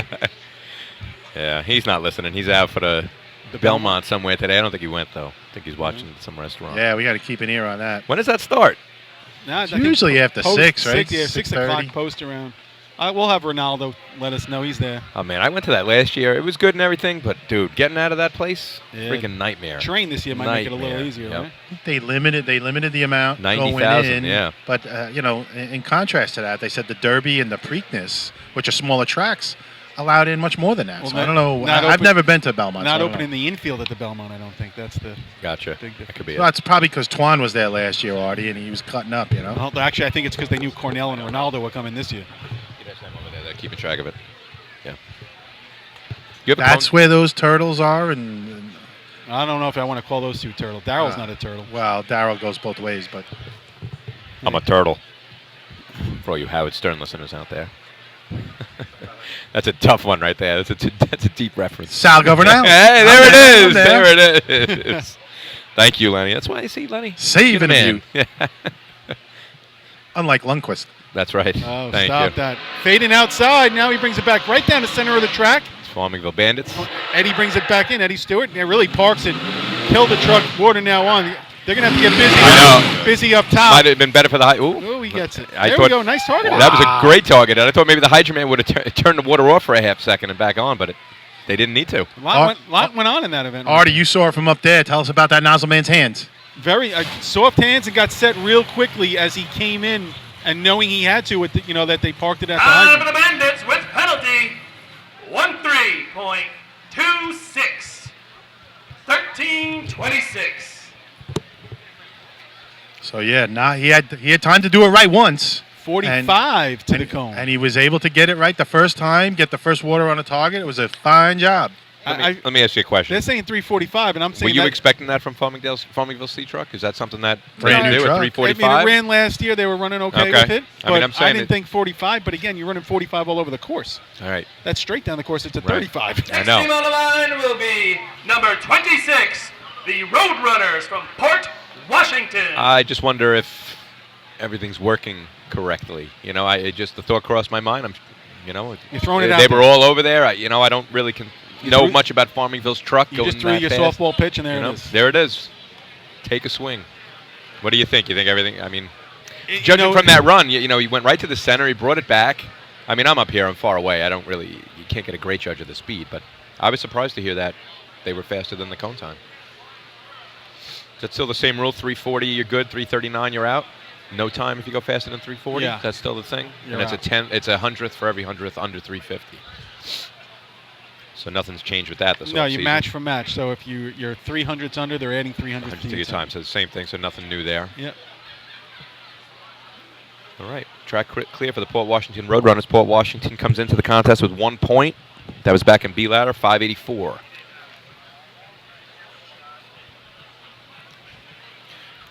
Any new rule changes this year that you know of, Artie? Anything? nothing, Anything? Nothing blockbuster? Nothing blockbuster. Okay. And I think they've been concentrating. Let's just keep everything safe. Yeah.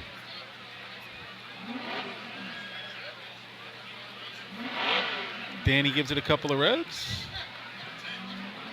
Here they come. Again, he's nice and straight down the course.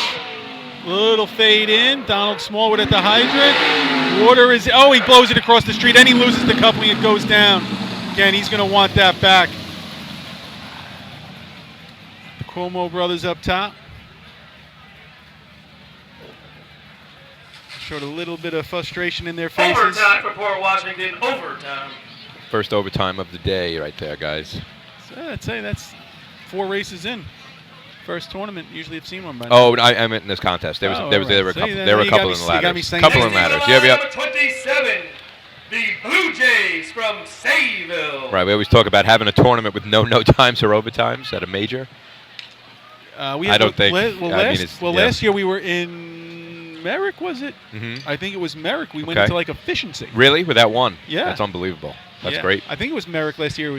We were talking about. We were like, this is crazy. I mean, the tough event would be motor pump with the new rule there after 10 seconds. You know, Right. it's an automatic overtime. So, but that's pretty impressive getting that far. Lenny, did you get a handle there on Mr. Smallwood? Stand by. Yeah, I had him at 43. 743? Correct. Oof. They're not going to like that number. Now, he did double clutch, so I guess that's okay. He's double clutched it. I'd like to know if he thought he was a little tight right there. He's getting off. He's walking right past you, Len. Maybe not. Okay, next time. All righty. I got to get ready. I got to do a little babysitting duty here today, gentlemen. I stayed as long as I could here. I'm going to have to head out in a few. Sorry to leave you here, Artie. It looks like, though, we're going to get someone joining us. K-Mac. K-Mac. What's up? CI Hobo is going to be taking over the reins here. Thanks for joining. No problem. I can only do it for a contest, though. Oh, yeah? I think Rob Noonan's on his way back. I think Rob Noonan is on the way back. Okay. I know you got Paulie over there doing the fill-in. He's not too happy about it. Doing a great job, though. Say it again. Thank goodness. I'm sorry, did I say that out loud? Doing the fill-in. It's like a New Hyde Park thing. The fill-in. Get it? No, but it's good to be here. Good to start off the 2015 season. Have a good rest of the show. It's a good tournament so far. I'll be listening from home. Good to see you. I'll send you some stats if you need. Enjoy the babysitting Always. duties. Yeah, this is great. Come on. It's an adjustment here. It's the coolest thing ever. But I'll leave you that. That's the spreadsheet you can use. And if you need the scorecard, K-Mac, you want to continue with this, or you got that? I'll take it, K-Mac. You're a racing guy. We'll leave it to the non-racing guy. All right, I'll see you soon. I'll see you a couple tournaments this year, man. Got the handwriting Enjoy of the an rest the elementary show. school. Yeah, no, that's right. I'm a lefty. I got all sorts of things going on with my handwriting. Forget it. Hey, It's over. lefty's in the right state of mind. All right, good luck the rest of the way, guys. Enjoy, and Thanks, Twan. See you soon. we're off and running. That's I'll see it. you later, man. Click Thanks, me down Twan. there, Freddie Blue Mike. See you All right, guys later. Twan, be good. Twan Simone or JoJo. Some people might want to call him JoJo. Bye, Tom, Tim. He can't hear you anymore, Lynn. So again, looks like we got a little issue, maybe something on the course here. First towel of the day, Guy Tano, standing at the hydrant, and maybe Wally Rutlinger Jr. picked it up. Right, really could be on like an inside tire mark, almost dead center to the truck, depending on where you're coming in. So obviously we're looking at Wally Rutlinger Jr. putting the adapter on means he's not running hydrant anymore. No. He is the newly elected second assistant chief of the Sayville Fire Department, Yep. and he's stepped down on his duties, knowing he may or may not be able to make it. Yeah, we had talked about that early, but he did do the call off in 3 minutes, so it's good to see him in uniform Yes. still. Mm-hmm. He'd been a thrower for them for a while, and then he was Sure. spiking last year, and then this year we saw him out. But it's good to see him out here and keeping everybody going. So we'll see who's on hydrant. I mean, since Sayville came back, he's been the hydrant man. Right. So Yes. I got to think they're back on the circuit almost 10 years or more. Got to be close Yeah, to that. yeah. I want to say 03 maybe. 03, when was we at Ridge, I think was their first. Ridge, thing. 03. Yeah, Yep. might have been the first one back. Mm-hmm. So, nice career there at hydrant.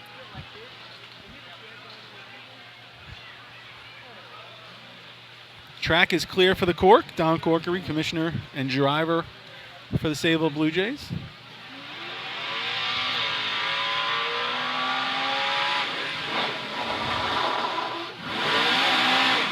Oh, blows across. So again, looked like good form coming in, but puts the water curb to curb. Listening to that truck trying to get out of hydrant, I don't know if he was spinning. Did he jump on it a little too heavy? But Time for the Blue Jays, 18.51, 1851. like Don was struggling a little bit coming out of the hydrant. Just talking Sayville, I don't know if a lot of guys know. Just give a shout out. I don't know if he'd be listening to the radio. Don Hodgkinson, over in Sayville, commissioner, and also I think he's a captain in the city fire department, CFD.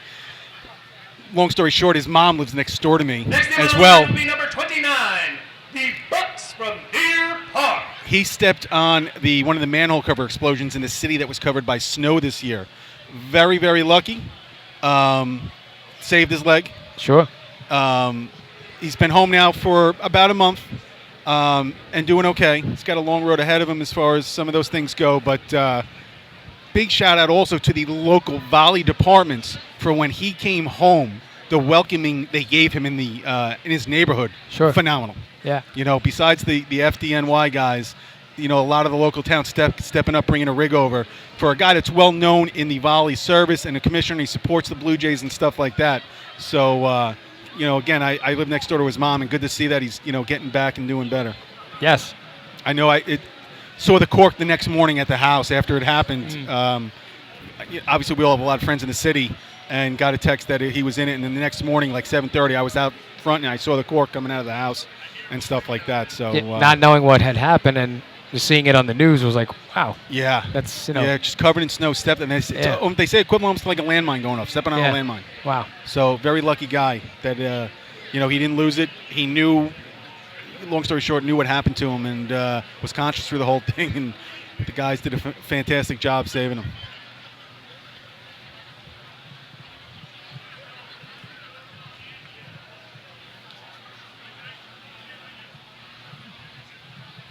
Again, must have a little bit of oil that's leaking at the track somewhere or coming up right in the center of the tires. It almost looks like where you would park for motor pump, where you would park the truck.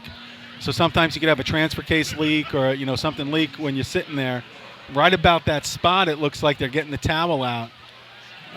Seems strange just that one spot though, Art. You'd think if somebody was leaking, it would be before, during, and after. You know what it is, Len? I have a feeling it's something that it could have been on the course. It's just coming up? And it's coming up because now the teams have blown. A couple of teams we've seen go across the course. When the teams are running their regular shot, no water's landing there.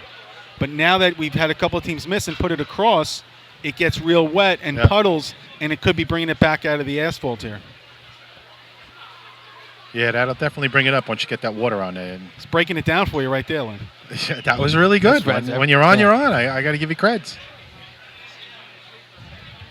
I agree with you 100%, Artie. It's probably like maybe a motor pump thing or whatever. The truck just sitting there running with the pump going and leaking whatever on the ground. Who knew? I know I can honestly say in CI, most people, anybody that run there once it gets wet, there's always a rainbow. Yeah, that's for sure.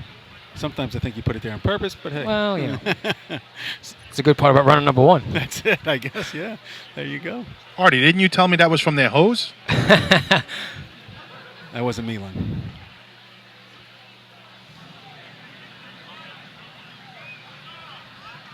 Who we got here? Deer Park? Yeah, Deer Park Bucks on the line. Again, so the West Islip Raiders came out and ran the first contest. No trucks today, but again, they're combined with the Nightcaps. Good to see them back out. Deer Park Bucks, no points so far. Track is now clear.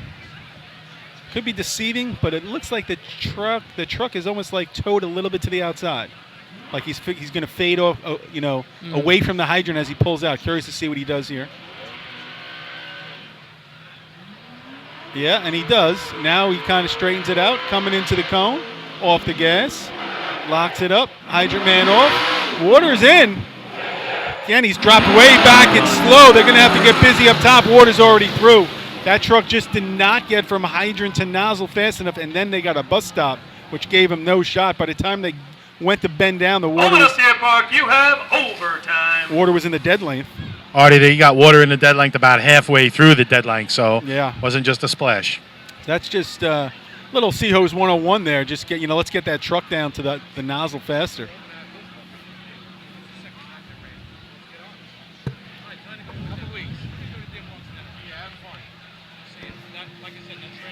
Next team on the line, number 30 on your program, the Piston Knockers from North Lindenhurst. North Lindenhurst, 8.5 points right now, sitting in second place. We'll try to give you a rundown here. 1267 for the Flying Dutchman, 1283 Redskins, 1299 Termites, 1304 Snails, 1326 Bandits. Farmingville Bandits sitting in fifth place right now, hanging on. So the Piston Knockers looking to get in front of that to keep some momentum going. 4.5 in B ladder, 4 in C ladder, where they tallied their 8.5, sitting in second place right now. Sorry, first place Hobo is still to come. Last on our score sheet at number 34. So again, 8 points right now to the Dutch, who are in third place in the tournament, a half out of second, sitting in first place with 1267. 3 12s on the board. That's a nice looking run there too. Yeah, and it could have been cleaned up a little bit here and there. Mm-hmm. So heavy shot there for you guys in C ladder. What was the buzz back at camp? It was good actually. That was. I'm not saying they don't do it in practice. They do obviously, but it wouldn't be every shot. But it was very good. I know they've been working on the transition time a lot, which was I heard was phenomenal today. Yeah. That was good. Guys got Danny back in that seat. A lot of arm twisting, I hear. Yeah, a little bit. A lot of arm twisting, a couple of Bud Lights. Of course. Got him in there. Yeah. Not too more Bud Lights than arm twisting. Yeah, right. And now Ryan Murphy spiking. Yes. So now a full year under his belt, really. Yep. So he spiked in 2010. And then last year midway through. Yeah, and then came back last year midway through. Yeah. But now you get a little bit more into your belt. Yeah, this basically the same exact ladder team as last year. Yep. Not basically, it is the same exact ladder team as last year. Okay. So North Lindy giving the course. Scott Rice, C-truck driver for the Piston Knockers. Pretty straight, fading a little outside, comes across the cones. Now he tapers it back in. Chris Connell off. Oh, double clutches, now stick down. Hits the top of the hydrant with his fist. Breaker, nozzle, bam. But again, we've seen it 3 or 4 times today with the double clutch. Yeah, that's a lot, Artie. I thought Vinny could have gotten that breaker coupling out of the way a little better. 13.23, 13.23. Thought Vinny left that coupling there a little close. Didn't quite block his nozzle, man, but he's a polished breaker, man. He can get that out of there a little bit better. 3.54 to the cone, 13.23. Puts him in the mix, knocks the Bandits out. So that is our 5th place time right now, but I know Chris Connell wants that back. Again, I ran hydrant for the cup of coffee that I did. it's that click thing, and especially someone like him, you're going to know whether to pull it or not. And he had that doubt that he wasn't fully on. Yeah. And he spun it enough, so he had to almost jimmy it, get it through, and then pull the stick, and then we saw the fist go to the hydrant. And you got to wonder, I don't know if they catch the Dutch, but they flirt with the 1283. Oh, there's no doubt. 354 to the cone. His transition looked nice and straight coming in. For those of you standing on the top step of the bleachers on the east side of the track, the Lindenhurst Fire Department is requesting that you do not stand on that section of bleachers. I don't know if I got that request. I guess I would move from that section. Yeah, I would. That's my feeling. Next team on the line, number 34 on your program, the Hobos from Central Islip. Knowing what happened a couple of years ago at the TOB, I don't think I would stand there, period. No. I'd be on the west side. Yeah. Personally. Yeah, just me. I'd be a west side guy. Yep. Now, of course, you being a Jet fan would be a Jet, not a Shark, right? What's that story? Yeah. Here's a question for you. How long Billy Miller putting the adapter on? Did he put it on for Danny? Yeah, I've been 20 years as long as that. Yeah. No, actually, he didn't, because he ran anchor with Danny for a while, for a little bit. Yeah. Yeah. In between there? Yes. Actually. Here they come. Pretty straight coming down the course. Danny starts to bring. Oh, now he really kind of brings it in full tire length. Chris is off. Water is in. See what happens up top. Murphy. On. Flap. See what we got. We're going to have a cone penalty. Penalty. I had 695 on the stick. Nice adjustment by Chris Murphy after a little bit squirrely coming in.